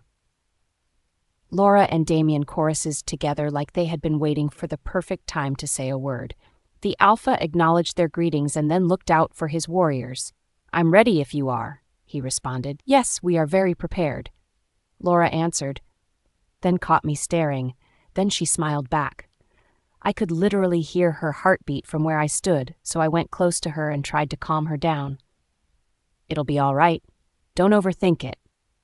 As we now stood in front of the palace waiting for a carriage, it was now clear to me that we weren't going to use our legs for the journey. I was getting too used to trekking so much that it might really be affecting my sense of reasoning. Soon, one of the guards rode the horses down with the carriage at the back. That was literally the first time I was setting my eyes on a carriage. I only heard about it in stories my mother told in her made-up stories or the ones I watched in movies. It was usually in a romantic movie that the male would take the female for a date in a carriage. Now we were about to go meet a wizard in a carriage. This is my first time in a carriage, and this was not what I expected when I would finally get into a carriage. I whispered to Laura, who was paying attention to the carriage. "Me too. I wished I would just meet the love of my life right now and we'll go on a date." Laura replied dreamily. She was always like this, dreaming about things that would never happen. "Remember, we are going to see the wizard for your parents. Are you still interested in meeting your Prince Charming so he could take you away?" "No?" she screamed. "We can have the romantic date afterwards. But for now, I'm not available," she said, and I burst out laughing. I loved Laura, and she had a great sense of humor too. The guards opened the door for Alpha Logan as we waited for him to settle in first. Then we were ushered in one by one to the carriage. It was indeed a beautiful sight to behold as we entered. It was an experience I would never forget no matter what. The inside of the carriage was well detailed, the seats comfortably, and the aura cozy. It was one of a kind. "Wow, this is the most wonderful experience," Laura said. She couldn't hide her excitement while Damien could do it easily. Damien didn't show it, but we knew that deep down he loved this. We would have gone with horses, but I wanted this to be an unforgettable ride for you guys, so I invited my carriage. I hope you guys like it. I was so grateful that he didn't involve horses. How would I have explained to a king that the almighty healer that he believed I was could not even ride a horse properly? I couldn't understand what to think, but I was happy that we could at least experience this. The ride to the wizard's place seemed smooth at first, but then the ride got bumpy on the way. "Is the place where we're going too far?" Laura asked. Everything that was happening today was simply giving her joy. The fact that she had slept in such a nice room, had a nice dress on, ate one of the most delicious pancakes, and then was on a luxurious ride to find out news about her parents. Who wouldn't be so happy and excited as she was? It was simply the best news for her, and I truly hoped that the news of the wizard won't spoil her mood or make her unhappy. I was already used to always seeing my friend in a good mood, and I wanted it to be that way. "It seems like you really trust this wizard to be able to take us to him." "I do trust him. Like I told your friend, he would be the one I would have gone to for my mother's healing, but for strange reasons he just couldn't do it. I know the reason why you couldn't heal her. It was because of you. There's a reason why you guys were brought to this place. There's a reason why we are going to him now. You might not believe it, but everything would be falling in place." He nodded as he told us. I was quite surprised that a man like him believed in fate and in destiny, and I was sure Laura and Damien were also. "You guys look like you've seen a ghost," Alpha Logan said, seeing the surprise on our face. "We have, actually," I laughed.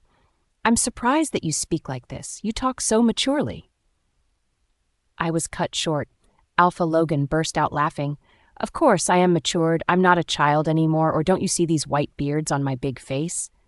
Alpha Logan was literally opening his mouth and laughing out loud on the carriage. That was when I realized that really didn't know this man. I also realized that people shouldn't be judged without finding out what exactly they are like. The road got bumpy again as we kept moving. I looked through the window since I was the closest, and then I saw that we had entered into a dark forest.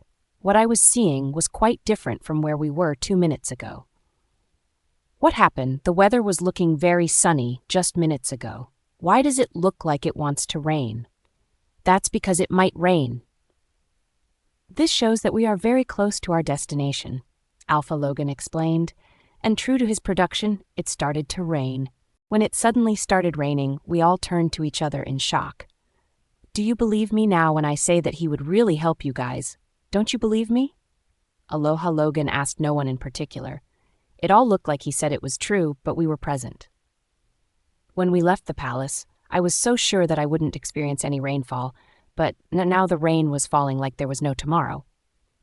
"Oh no, we'll be drained in the rain. My dress!" Laura exclaimed. "No, he won't let us walk under the rain." Alpha Logan replied, confidently. He was speaking of the wizard and was implying that the rain will stop when we get there. We were literally dancing in the carriage because of how bumpy and rough the road was. There were pathways and cracks on different parts of the road that caused us to dance as we rode in the carriage. I was still trying to understand everything the Alpha has been saying about this wizard, but I still couldn't. "How is it that he is as powerful as you say, but yet we haven't heard of him, like ever?" Damien asked. "The truth remains that jokes about his privacy and would never jeopardize it for anything. He believed that 5 He-Moon Goddess sent people to him. He doesn't believe that someone would wake up and just meet him without being sent by the Moon Goddess." I was not such a spiritual person. I was logical, but I tried to see how all of these were all prepared by the Moon Goddess. Was she aware that we were at Blackwood Park, or was it just the stories people told? No one said anything the whole time for the rest of the journey. I simply looked out of the window, still wondering if it was magic I had experienced about the weather earlier, or if truly it was nature. As we kept going, the road became more and more hideously difficult to pass through. It now seemed like we had entered a forest with overgrown grasses and the scent of moist sand. "We are in the forest now?" I asked him.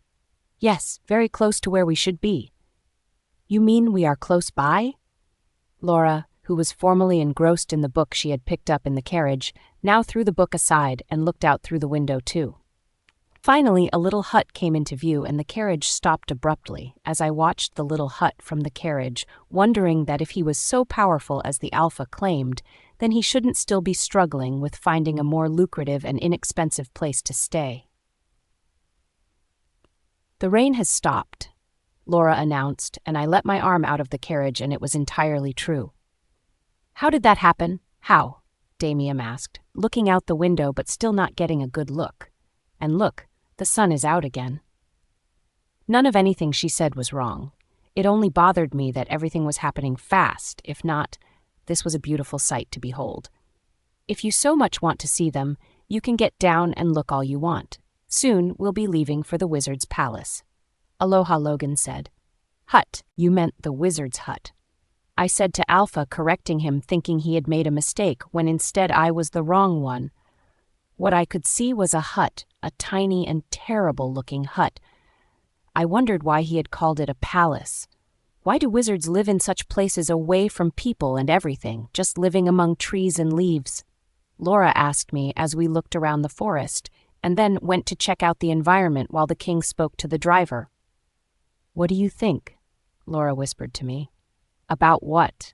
I stared at her, totally confused about what she was asking. I mean, we can trust the Alpha, right? Yes, we can, but we still need to be careful. We are the only ones going with him to see the wizard, so there's no way he can defeat 3 of us if he even decides to fight us. I then added that according to the Alpha himself, there was no way he'll try to kill us in a wizard's home. That was like an abomination unless the wizard was in too. I didn't want to scare Laura too much about what could happen or what might not. I always needed her to be this excited.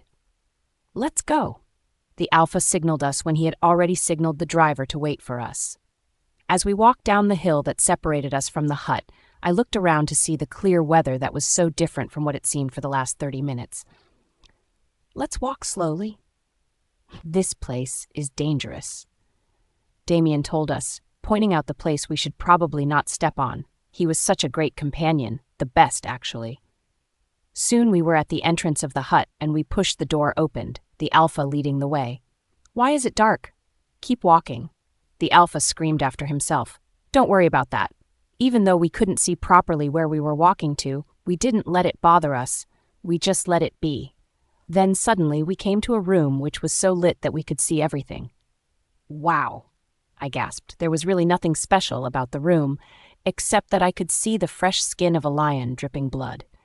Then in the room with symbols and materials, I couldn't understand what it was used for. Cotton? Why does a wizard need one? I wondered, but still afraid to touch anything. Laura was already stretching out her hands to touch a monument that looked like a dog when I hit her hands, and she groaned in pain. Ouch! Don't touch anything! Alpha Logan warned us immediately, and we stopped having even the smallest thought of touching any statue or symbol here. Why have we been walking you for 5 minutes? I thought we entered a hut. It's been minutes we've been walking. Does it mean that this place is actually bigger than it looked? This I noticed too, Laura said, and stopped. I see a light at that corner. Is that someone singing? Singing? Damien wondered. He was already charged with his weapon in case it was dangerous ahead, but the Alpha stopped him. It's okay, bring down your weapon. Stop! It was an intense order from a voice in the hut. I suspected that the voice I heard was the one of the wizard. His voice was like the earth on its own, trembling and confident at the same time. Secrets of the Olds are not for the faint-hearted, he said when we were now very close to his sanctuary. His words were like gentle breeze going through the veins. I was still trying to understand what he meant by what he had said earlier, but I connected it to the reason why we were here, which was Laura's parents. As I walked slowly behind everyone, it seemed like my heart was afraid of who it was going to meet, but he came to sight and I could see his face clearly now. He looked like any other normal person, just that he was dressed shabbily. His clothes, which were once red in color, had turned to a shabby pink, with a rope tied to his waist. Immediately, he set his eyes on us. He started his incantation, which sounded funny. Then he burst out in laughter. His laughter was like lightning, starring our souls. "You have come to find out about your parents," he said. He was sitting close to a pot of water on fire, boiling ferociously. "What do you want to know?" I saw Alpha Logan nod to us in the set. He was reminding us about how he had told us in the first place that the wizard was a good one. "Dear wizard, we have come to..." He was still speaking, but the wizard interrupted him. "Let her who it concerns speak for herself," he ordered. Then there was a sound of thunder as loud as an eruption. We all staggered to keep ourselves stable to the ground. "I want to find out where they are and what they look like," Laura replied. Her whole body was literally shaking and she couldn't stop herself. The excitement and joy had all disappeared, and now all I could see was fear in her eyes. The wizard responded, then laughed out loud again. "What do you mean? Your parents are closer than you know." "What?" Laura was visibly shaken. I could see that she was about to cry. "Why?" Her voice trailed off, but she continued. "Why then don't they want me back? They do not know where you are. So, can you tell me where I can find them myself? I would really love to know so I can search for them. You see, I'm on a quest with my friends, and I believe that it would help me to look for them in this quest of mine. They're nothing I do not know, so I believe there's no need telling me," he said, then paused. "I know everything will be revealed to you soon enough, even when it's not expected. What do I do?" Laura was confused and wanted to know if there was any action she could take to help herself. "Go on with your quest, and you'll find what you're looking for," the wizard simply said, nodding his head. He had not once looked back at us, but had his back turned against us. The instruction was not clear to me or to any of us. What did he mean by "go on with your quest"? It was my quest, and I didn't expect Laura to just go on with it when it was obvious that she was getting nothing in return from it. She had come for some information about her parents, but was disappointed with what the wizard was saying. Even Alpha Logan was confused as he kept wondering what was happening. I looked at the wizard again, and from what I could see, he looked quite younger than I imagined. What if this was a plan or setup to capture us?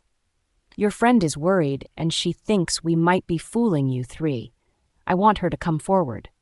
When he first spoke about me, I had no other choice but to go forward to hear what he had to say. I was already losing interest in what he was going to say. "You think I'm fake?" I asked. "No, I don't think that," I said confidently. I was getting to the point where I just wanted to leave and not come back, but for the sake of Laura, I decided that I wouldn't make a rash decision. "Anyway, this quest will turn out very unexpected for you, so I urge you not to give up." "Unexpected in what way?" I asked. I knew what unexpected meant, but I wanted to know exactly the details. I have been surprised so much by Lucas that all I could think about was him pulling another wicked stunt on me. This time around, it's not about Lucas. Lucas is not in this picture right now. Then what are you talking about? This was one of the reasons I hated visiting wizards. It seemed like they had trained them all to think in a certain way. The fact that they always waited to be asked questions or always wanted to keep one in suspense made me upset most times. "It's about your friend, right there," he said, and I turned to look at Laura. "You both are more connected than you know. There's so much you have in common, but will show in due time." "We are good friends, and we have so much in common," I responded. "That's not what I meant, but you're allowed to think that way," he said again, and we stood there in confusion. "You don't have to be confused. I want you both to be strong in this fight together because you'll surely face lots of obstacles on the way." That was the only thing I understood perfectly from everything he had said. From what he said, I believe more challenges were coming our way, and the only way out was to stand together and never let go of each other at those hard times. "Be strong, Laura. You'll soon find what you're looking for, but don't let it consume you." He paused, took a deep breath. "And to your friend, you'll finally meet a long-lost friend. Make sure you do the right thing." The more he spoke, the more I wondered what he had in mind. A long-lost friend? Who was that? I didn't exactly have so many friends, and it was only natural for me to know who he was speaking about. I couldn't decide if our meeting with the wizard was successful or not. Judging from everything he said about me and Laura being strong together, I already knew that there would be many challenges that would come up and we should be ready. Why do I feel unsatisfied about this? I wondered to myself and hoped Laura was satisfied with it. It wasn't showing facially that she was happy with how things turned out. I couldn't stop staring intently at Laura's face and keep wondering what was going on in her mind. She was way ahead of us. I was with the Aloha and Damien, who was talking about how unclear the wizard was and how it would have been better if he was specific and clear with his words. "What do you think?" Damien asked Alpha Logan after making his point. "Well, all I can say is that he has been doing this for a long time, so he has a good reason for not making anything clear right now, but all I can say is that everything would make sense when it was time for it to." Alpha Logan explained. I wondered if he had so much faith still even when the wizard couldn't heal his mother. "I understand how your friend feels. She was expecting a more specific answer, but she got nothing like she expected. I understand that. I have been in that situation once, so I know how it feels. All I can say is that she should believe, and the way it'll happen, she'll marvel at it." It honestly sounded like motivational speech to us, but he believed it was nothing like it. Alpha Logan was smiling wholeheartedly at us when we got into the carriage. It was total silence throughout our ride in the carriage. Once or twice, the Alpha would try to talk about how rough the road was or how funny the weather was acting. It was all in a bud to engage us in a conversation, but we only had one-word answers. When we got to the palace, Laura rushed to her room in order to avoid the chit-chat that might happen. I went after her and met her packing her bags. "What are you doing?" "Packing. Aren't we leaving today? Before evening?" "We should, but I don't think we are." I told her and knelt beside her. She was all serious and bent over packing. "You're not really in the right frame of mind to travel." "What do you mean?" she asked and continued packing, trying to avoid my eyes. "I'm good." "You're not. Your hands are shaking," I told, trying to calm her down by holding her hands. She stopped, then took a deep breath. "What I don't understand is why they aren't making a move to look for me." She turned to me. "Why?" "I keep hearing that maybe they are, and I'm not aware, but I have lived in Stormclaw for a long time. Why didn't I ever see any of them in search of me?" "The truth is we can never figure out these questions on our own. That's why we need to listen to the wizard. I'm sure what he said is going to turn out to be the truth. But he said nothing about my parents. He only encouraged me to follow you on and on. I know this feels like you're going on a path that you're not sure of, but I understand if you want to give it up now. I have told you numerous times that I'm not going anywhere. It seems you really want to get rid of me. I promise you, I don't want to ever get rid of you. I just want to do things that'll make you comfortable. I want to see you happy. Happiness is what I want for you." I pushed her in for a hug abruptly, and we stayed like that for a few minutes. "You need some food, I presume," I said to her. "I just don't want you to overthink it. According to the Alpha, the wizard is a strong one, and I think we should just follow his instructions, exactly the way he said. I'm sure it would all work out for us in the end." I tried to cajole Laura so she could come out of her bad moods. We spent the day at Blackwood Park and decided to leave the next day. I was grateful to the Alpha for welcoming us, but I knew our time was coming to an end here. "Where next are you guys headed to?" The Alpha had called me to ask when he heard that we were soon leaving. "I really don't know," I said to him. The truth was that I was trying to be careful. Alpha Logan might still not be on our side even after the promise he had made, so we had to be careful in giving out delicate information like this. "I called you here because I felt 8 needed to give you some advice," he said, taking a deep breath. "Go on," I urged him. "Lucas would visit me expecting to see your friends' bodies and your beat-up self, but he won't. He might really get angry if I tell him what happens. He'll flare up in anger and would threaten to deal with me." Alpha Logan had a straight face as he went on. I listened attentively because I knew exactly where he was trying to head to. The truth was that Lucas was a very cruel man who thinks of no one else but himself.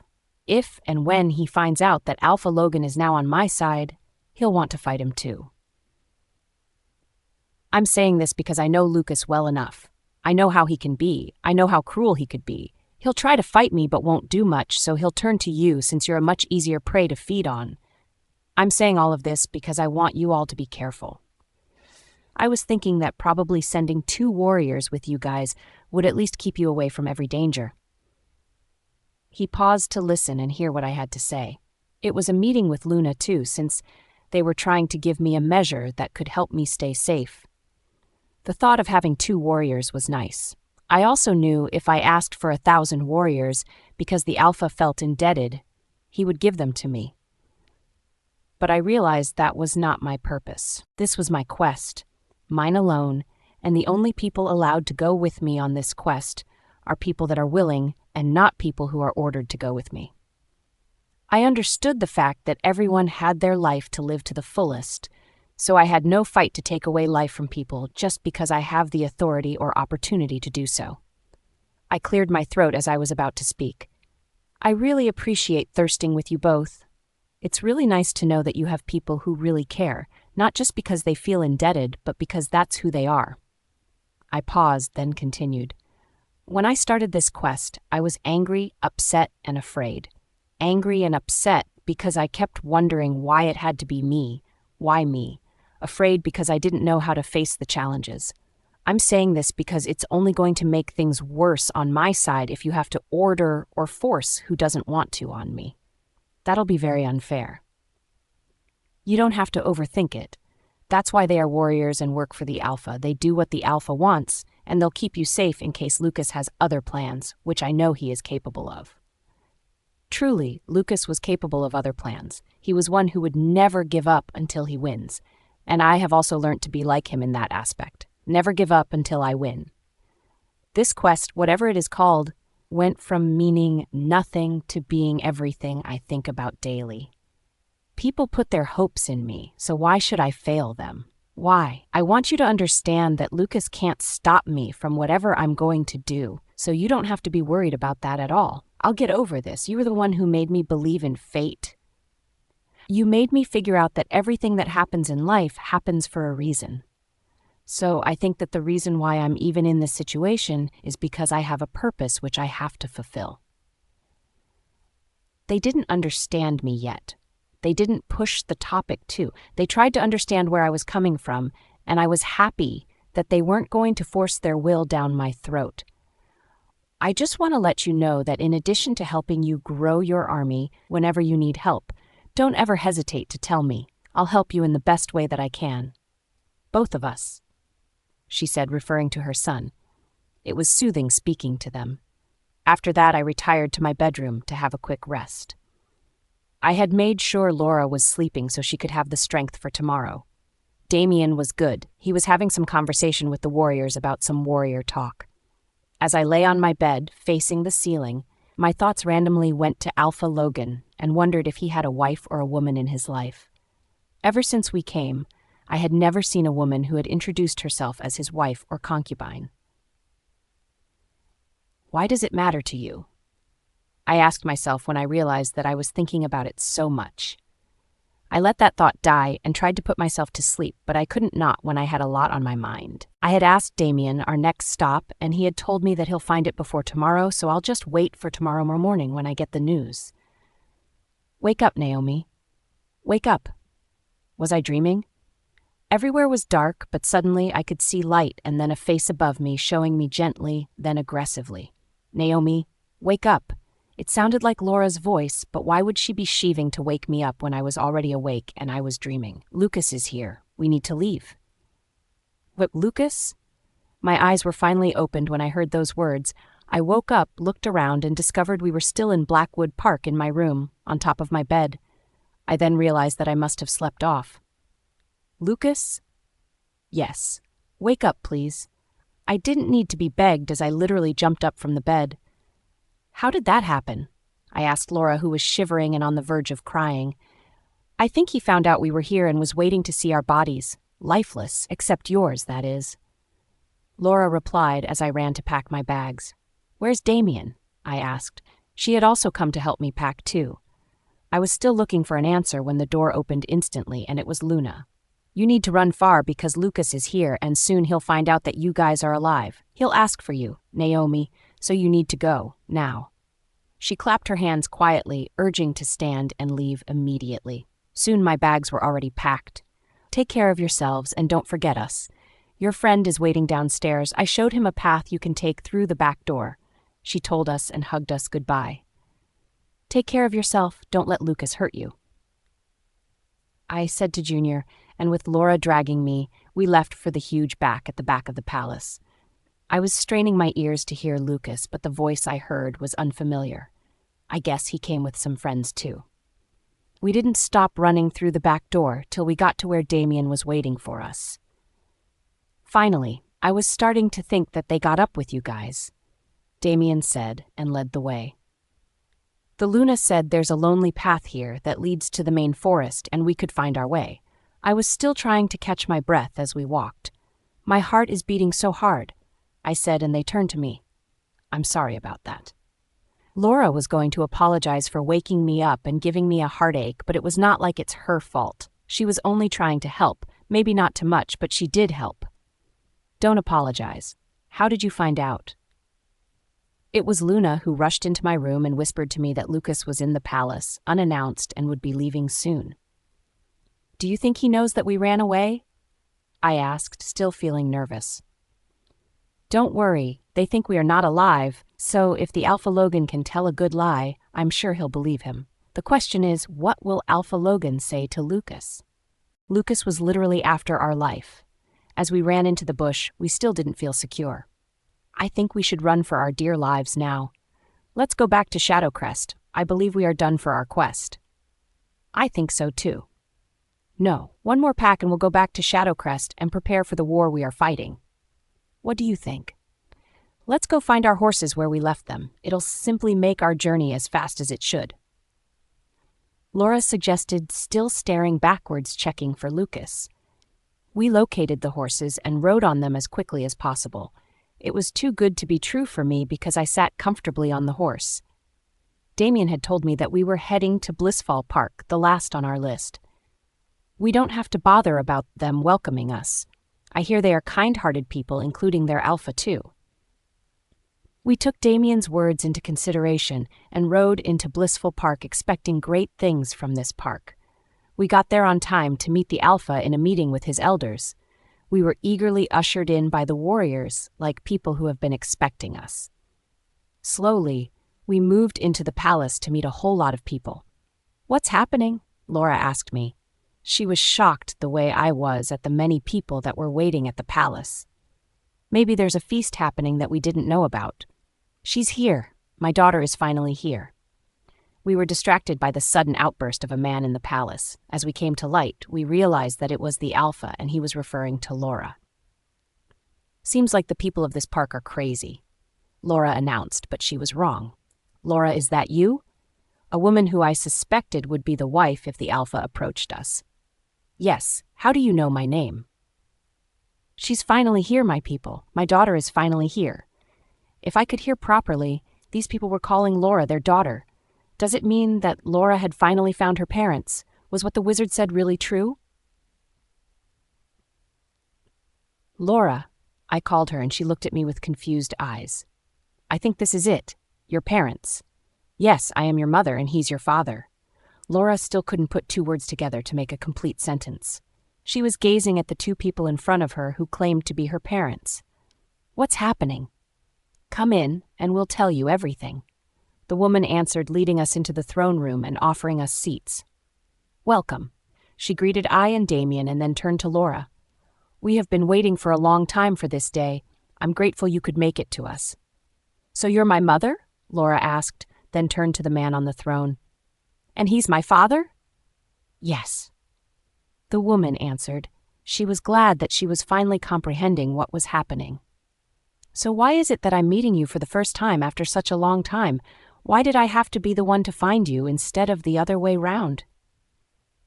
"It's such a long story," the woman replied. "I'm in for a long story. We're not in a hurry, so don't worry," Laura said, listening patiently for the people that claimed to be her parents. I could see her visible reaction. She was hurt but was trying not to show it. Let me do the honor, the Alpha said and then smiled sadly. When you were little, we were taken from the clan to this place and you were left with a group of people. It was never our plan to leave you behind, but we were captured and no matter what we do, nothing could ever make them leave us to go. They held us for many years. Who were these people? Laura asked, not making an effort to control her tears anymore. These people were sent by Lucas. You might not know him, but he killed the Alpha of Shadowcrest at that time. So we were captured with others. It was after so many years that he left us, and we now made this clan our own. We are the smallest clan, but we are growing in numbers thanks to the Moon Goddess. And thanks to the Moon Goddess for finally bringing you back to us. We tried to look for you, but we couldn't. When I was made the Alpha 2 years ago, I did all I could, but you were never found. I was afraid that Lucas would find us again, so I made no attempt to search for you anymore. We only went to a wizard who told us that instead of us finding you, you'll be the one who will find us. He encouraged us to be patient. I didn't know how to take that news, but all I had to do was be patient, and I'm glad you're here. I watched Laura bow her head and let the tears fall freely. I, myself, was confused, so I knew how it felt to be her at the moment. Now, I understood why there was so much crowd at the palace in the first place. The king must have heard from the wizard that his daughter was going back as soon as possible, so he invited so many people to welcome us. Please forgive us and accept us. Do you know how long I have waited for this, do you? I waited for you guys to come tell me that I shouldn't be afraid and that you'll fight for me, but yet, nothing. There were so many emotions flying around and there were so many unsaid words, but as the day progressed, I was grateful we made it to this park. This was exactly what the wizard had said to us. He told us not to be afraid and we should always be together, no matter what. Later that day, we ate good food prepared by the queen. Laura was happy that she had finally met with her parents. The reason we came in the first place was to find out if you would help us. We are going against Lucas. Lucas? You found him? The Alpha dropped his spoon. That man made my life miserable and horrible. I would really like to pay him back exactly the way he tortured me and my people. When Alpha Eric said this, I knew I already had him to my side. Lucas had already made lots of enemies, and now it was his loss. I and Damien had decided to go back to Shadowcrest before it got too late to do anything. From the message that Alpha Logan sent to me, I believe that Lucas was already so angry since his own was now against him. I know he was trying to plan against my clan, so we needed to gather the Soilders we have and train them immediately. I have sent messages to the Alphas that we met, and they already sent out their regards and then their solders to Shadowcrest so they can begin to train, Damien said. And what are you two plotting? Laura asked as she joined us. She had been spending time with her parents and we didn't want to disturb her. What are you doing here? I came to see you both. What are you both plotting? Nothing. We are just planning to go back to Shadowcrest. Without me? Laura asked. You'll be here with your parents. What did your dad say about supporting us in this fight? I asked her, expecting a positive result. He's scared because of what happened in the past, but he'll gather courage. I convinced him and he accepted to help. He just doesn't think he can help much since his armies is still growing. I understood that, but will accept help no matter how little. I nodded at her and then turned to Damien. Let's do this, can we? Of course. Before we get back to Shadowcrest, the warriors sent by the Alphas would all be waiting for us. I'm going with both of you. No doubts. You can't go with us. I turned to her. Spend time with your parents. They'll obviously come to meet Sevens at Shadowcrest, so let's leave it at that. I was still speaking when Laura turned to me with a smile on her face. She held my hands. Naomi, you're the reason why I found my parents in the first place, so can we do this together? Remember what the wizard said about us being together, so let me help you. Please? I couldn't stop staring at her cute face, and then I agreed to her request. We agreed that we were leaving for Shadowcrest as soon as possible. I needed to meet with my mother and Diane and talk to them about Lucas. The next day, after meeting with Alpha Eric, Laura's father and his wife helped us to the border and wished us good luck on our journey. What do you think would be going on Shadowcrest? Damien asked, and I shoved my shoulder. We've spent up to a month in this quest trying to gather warriors for this battle, and I hoped that we were going to be successful in this battle. I had a lot of people who were looking up to me for help, and I was never going to disappoint them. I was not going to fail them. Never. Soon, we got to Shadowcrest, but it was at midnight when everyone had gone to sleep. I encouraged Damien to go see his sister, while I and Laura go see my mother and Diane. When we got to the hut, we were about to knock, but then the door opened and it was Diane. "Naomi, it's you?" She gave me the warmest hug ever. "Oh, I'm so glad you're back." "Where is Mum?" I asked her, and smiled at me. "She's asleep, come in." We entered into the room and Diane couldn't stop talking. That was when Alpha Isabella woke up. "Mum, weren't you sleeping?" I asked her when she jumped up from the bed. "No, I was, but I woke up when I heard your voice. Come give me a hug. I'm so glad you're home." It was truly a beautiful moment with the women I cherished. We didn't even go back to sleep because we were talking so much about my journey. I told them how we were almost killed, how I made the healing oil and healed Aluna. It was such a nice story, and they didn't wait for me to finish the whole story. Finally, I told them how we found Laura's parents and how they welcomed us. Later, during the early hours of the day, they slept off because they were so tired. I unpacked my bags, and because it was morning, I went to go see Damien and met Emily. "How have you been, Emily?" "I've been doing fine," she answered, then paused. "Thank you for bringing my sister back to me." "Oh, I'm so glad that you're happy with me. He told me about everything you guys did. Thank you." "Don't thank me. It is my job to protect my people, so you don't have to worry about anything. I really hope that everything we have put in plan will work out. It's time to put Lucas in his place." "Yes, and if you need help, don't hesitate to tell me." "I doubt if your brother will let you fight, but I'll let you know if there's something you can do for me." "He's actually still asleep. Should I wake him up?" Emily asked me, but I told her not to wake him since I didn't want to disturb him. I was about to leave when he woke up. I wanted to inquire about the warriors. "What's up with them?" "They're doing well with their training. Someone is here to see you," Damien said, gazing at me. I knew something was weird when he told me that, because I didn't know anyone who would be looking for me. "Who?" I asked and waited till he brought the person. "Thorne? Is that you? What are you doing here?" I couldn't believe my eyes. Thorne was standing 8 before me, and I had nothing to tell him. I stammered as the words refused to come out. He still looked the same. "You don't have to say anything. I just want you to know that I'm very ashamed of myself, and I'm very sorry for what I did. That was very selfish of me." His apologies made no sense to me. I was really upset that I walked out of him. Laura asked me what the problem was, and I told her that who I had meant, and she didn't believe it herself. "Why is he back? Did he say the reason why he wanted to be back? Did he say the reason why he left in the first place?" I didn't give him the chance to say anything to him. I was too angry to listen to him. I was too upset to even look at him. I don't want him in my life. Not now, not ever. Thorne was standing right in front of me. Then he approached me and then was about to kiss me, but then I jumped up from the bed. It was a nightmare that I didn't want to have again. Laura had put me to sleep after I had told her about Thorne.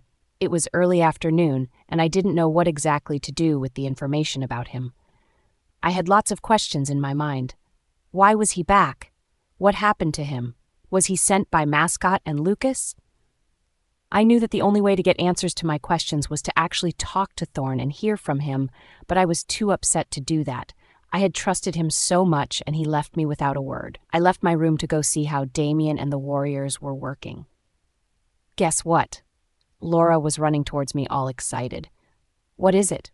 Have you seen Alpha King Magnus since we came back?" "Not yet. Any problems?" "Not really. Come on." Laura literally dragged me down the same route with her. We kept running and running till we got downhill to the house she had described as that of Alpha King Magnus. "There better be a good reason why you're dragging me. You better have a good reason." I was still saying when we entered the room, and I saw the girls seated, waiting patiently. "Your sisters are here." There on the big coach was sorted Anita, Kyra, and Cleo waiting for me. What exactly had happened when I left? "Naomi, They all screamed at me as they all hugged the air out of my lungs. "What are you all doing here?" I turned to them one by one to see for myself how my girls had grown so big. I could remember all those times in the palace when we used to do everything together. "We came to support you in this. We heard that Lucas had found out about you and was fighting you. How dare him try to attack you?" Cleo asked. She had always been my protector even then at the palace. I loved talking and discussing with her, and she would give me good advice all the time, no matter what. Anita was my gist mate. I would go to her whenever I wanted to relieve stress. Kyra would protect me, but from a distance, since she isn't even that strong to fight.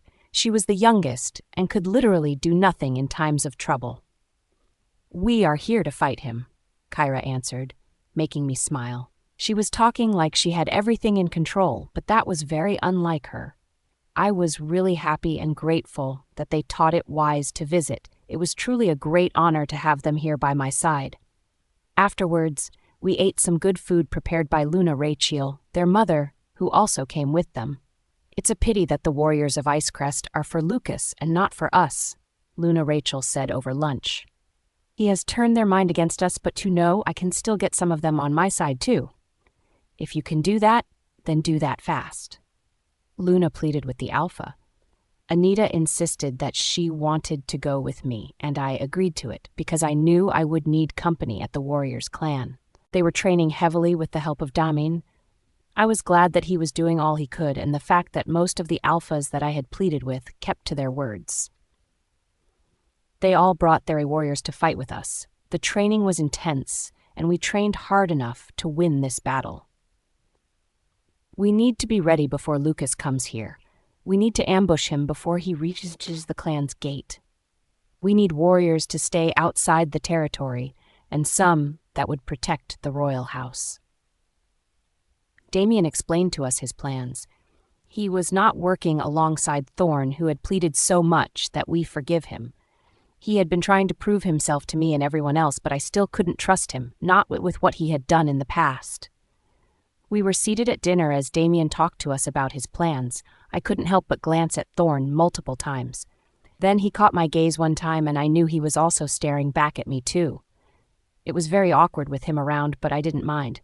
I had a duty and responsibility to my people, and I was going to keep my promise to them. "Lucas will attack tomorrow too," Thorne suddenly announced at the meeting. "Tomorrow?" everyone muttered. "Yes, I know this because I have been with Jim long enough. I know how he had been talking about attacking Shadowcrest on a moon day, and tomorrow is a moon day. How can we trust you?" I asked, and everyone nodded at me. It was true that Thorne had not just disappointed me, but the whole clan, so everyone was concerned just like I was. "You really need to trust me," Thorne replied, and for a moment it seemed like we were the only one in the room. "We'll take our chances. Everyone should go back to work. If he says Lucas will attack, then we should not let down our guard, not now," Luna Isabella said, and everyone opened. The warriors rammed to their places. The women and children were shown to their place. They were going to be protected since they weren't going to fight. "Emily, go in too." "No, I'm going to fight." Emily stood still even when her brother was ordering her to go in with the women too. "I can't keep hiding. You know I can help, so let me help, please. Since Mum and Dad died, you've been my only one, so please go back in. I wouldn't want anything to happen to you," Damien said, but Emily literally refused to go into the room for women. After so much effort in pleading with him, Damien decided to let Emily join the army since she was strong enough and could handle it. Later that night, I had to give my speech. "My dear people, I don't want you to be afraid. I believe that with all the measures put in place, we can be able to fight and win this war, so I pledge for your support, and I believe you'll do that for me. Tomorrow we win, and tomorrow we feast." The sound of their happiness and joy couldn't stop ringing in my ear as they all went to sleep. We were all in our positions waiting for Lucas's attempt to attack us. We were all in our hiding place, no one saying a word or talking in whispers. It was finally time for me to see what I did for my community. "Maybe we shouldn't have kept so quiet and hid like this," Laura asked. She had been waiting beside me at the tower where we were watching for any sound in the bush outside the community. You think so? I asked Laura. Yes, maybe he now knows that we know that he was coming for us, Laura said. I was about to laugh, but I remembered that if I did that, I would blow our cover. We sat down there and waited some more. Maybe they're not coming like he said, I said while resting my back at the tower. Then I heard a sudden sound of a man crying with a loud voice. They're here. Suddenly, there was a loud sound of a trumpet. It was truly Lucas and his men as I viewed from where I was. What exactly is going on? I asked, unable to process what was happening. It's Lucas and his men. He is the one using the trumpet. It seems he really wants everyone to know that he's finally attacking you. I'll make him pay for killing my father and threatening my life and the life of the people I loved. I didn't know what came over me, but I jumped up in anger and shouted in a loud voice. Prepare your weapons. I could see that Lucas already had his men surrounding Shadowcrest. Give up now, or you'll regret it, he announced. I was already tired of hearing his voice and didn't care to hear what he had to say. My eyes and heart were filled with fury, and I responded with anger. I ordered the warriors to start shooting, which was not in the plan at all. Dane, my mum, and Luna Rachel were all surprised at that. Damien came to my side to calm me down, reminding me of our plan. So, remember, Lucas was supposed to attack first, he said, and I signaled that they stopped shooting, but then immediately Lucas's gang started their own round of shooting. I had made sure to order the warriors not to have a close encounter with the men of Lucas, so they obeyed and stayed within the built gate. The guns that were made did the shooting outside the wall, and slowly but surely Lucas' men fell and died. At some point, it seemed like the men were turning against him. What are you doing? What's happening? His own men had turned against him, and he had nothing he could do about it. What exactly is happening? He kept screaming and screaming at them as they brought him forward. They all threw down their weapons and approached us carrying the already captured Lucas, who seemed confused and was trying to free himself from their strong hold. What is happening? I was asking, and I came down the door of the tower. I was taken aback. And Laura didn't seem to know what was happening, too. Why did his own men have to turn him in? Let me go, you traitors. We were never going to fight you, my princess, the leader of the group responded as he bowed to me. Princess? I gasped. It was all his idea. The leader pointed at Thorne, who was standing at the corner like he didn't know what was happening. What is he talking about? Naomi, when I left your group, it was because I was greedy, and I greatly apologize for that, but after that, I was going to apologize to you, but I knew you weren't going to forgive me easily. Then I was already getting the trust of Mascot, so through him, I knew most of the plans of Lucas. As he was mobilizing warriors against you, I was also turning them against him, but he knew nothing about it. He paused, looked at me, then continued. Before I left, I already knew his plan to attack, so I had to come warn you even though you would never accept me here again. So, you knew that they were going to turn against him? I asked him, but then realized something worse than that. You were the one that asked them to turn against him, so why didn't you say so in the beginning? Why didn't you say so? I asked, anger welling up in my stomach. You bastard! Lucas cursed under his breath, but no one paid attention to him. I didn't know what they planned to do, so I had to keep quiet, but made sure you guys were ready for him whenever he came. I didn't know if I should hug him or hate him the most, but I knew the fact, and that is, he had saved us already. We are finally free. My mother screamed at the people, and they rejoiced. Why didn't you kill my father? I asked Lucas, kneeling to face him, knowing that I would torture him if he didn't say a word. There's nothing to hide, so I'll just spill it. Your father was once a good friend of mine, but I asked him for a favor, which was a simple thing, but he refused, so I had to take his life. What was that favor? I asked, tears in my eyes. To give me his land, but he refused me. Why would he refuse me such a huge favor? What was so special about this land? You don't know, really? You all are very dumb. There's gold underneath this ground, but it wouldn't open unless being dug by an indigene of that family. That's why I needed you badly. You could have easily asked him for the gold, and he would have given it to you. He had such a good heart. Diane responded. Why? I wanted the whole damn gold to myself. Lucas screamed. It was time for him to be punished, just like he had punished lots of people in the past, just like he had made people's lives miserable. Shadowcrest was going to be peaceful again like it was in the beginning. Let us celebrate! We heard a scream loud from the crowd, and everyone dispersed, going to different corners for their celebration. The foreigners were also welcomed into our midst to rejoice with us because our enemy was finally gone. As the celebration continued, I went over to thank Alpha King Magnus for his help in helping us gather the warriors, even though they didn't do as well as expected. Alpha Logan visited us and celebrated with us. When we told Lucas that you didn't come into our pack, he didn't believe me and asked that I tell the truth, or he'll burn my clan down.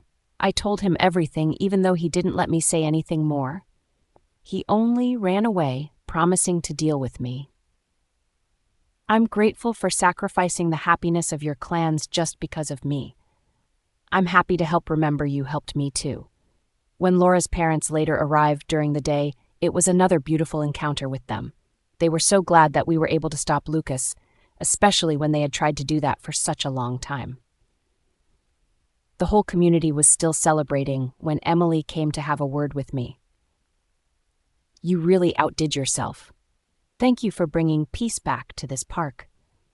She was truly grateful to me and promised that she would help the park and become a full-time warrior, and I was happy she was making that decision.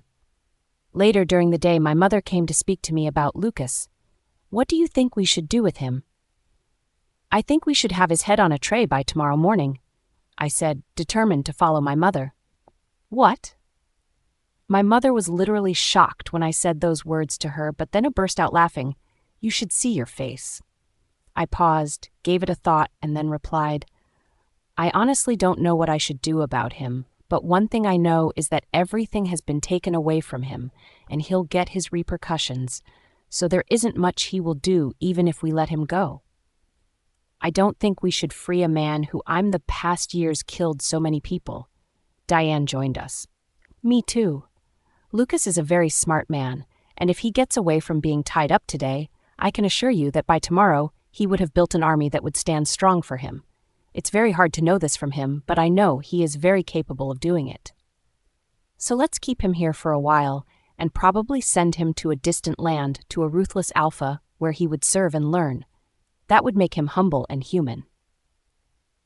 I suggested because that was the only thing I could think of. There was no way I was going to kill Lucas. Not at all.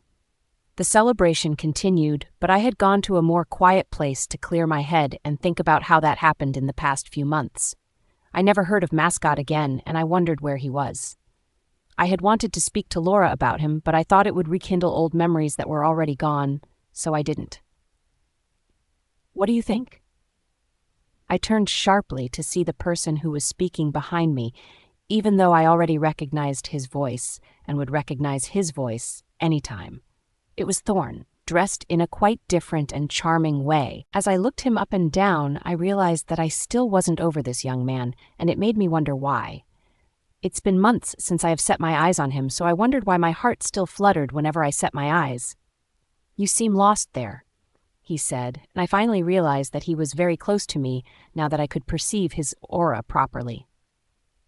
What are you doing here? I asked him, looking away. I came to speak to you, he said, turning fully to face me, but I still turned my face away from him. I understand that you're still hurt and would probably never forgive me, but I need to forgive me. Why is he pleading enough? Why isn't he talking about us? Was it only my forgiveness he wanted about us? Or was there never an us? These questions kept ringing in my head. I'm going to be honest with you, Naomi. Those days I spent with you made me realize that I was falling in love with you. I tried to stop the feelings because I knew you would never fall for me, especially when you were busy with your quest. I turned sharply at him and I couldn't see his face bowed. Was that why you left? Yes. I didn't really plan to leave, but I couldn't face you anymore. You were in my face, my sleep, in my dream. You were everywhere. Thorne hissed. I have never experienced anything like that, so I didn't handle it the right way. I'm sorry. He was apologizing, but I didn't want him to apologize because I felt the same way. I did love him, but didn't know how to approach it. I expected him to go with the flow, but he didn't. Thorne's confession changed everything for me. Do you still feel the same way? I do, but this time I can't run anymore. I want to face it, and if possible. I feel the same way too. I blurted out. I mean, I felt the same way and still do. I just expected you to go with the flow and not run away from it. I said, our eyes meeting then for a moment. It seemed like the whole world had stopped. I love you, Naomi, and everything about you. Thorne said with all seriousness in his face. He stared intently at me and then brought me into his open arms. I love you, Thorne, no matter how stupid you act. I said, and we laughed. As we remained in each other's arms enjoying the view of the forest, I was thankful for everything and everyone I had met in this quest of mine. Laura was the best of them all. She was a friend like no other, and she would forever remain precious to me. Thorne and I eventually got married, and he became the alpha of Shadowcrest, and I, his queen by his side. Together we made Shadowcrest the best park ever with the help of our supporters and friends. My sisters all got married to their dream man, and Cleo found out about her husband and let him go, finally. It was the beginning of new things for all of us, as even my mother's anxiety stopped. This was the end, but also the beginning of beautiful things.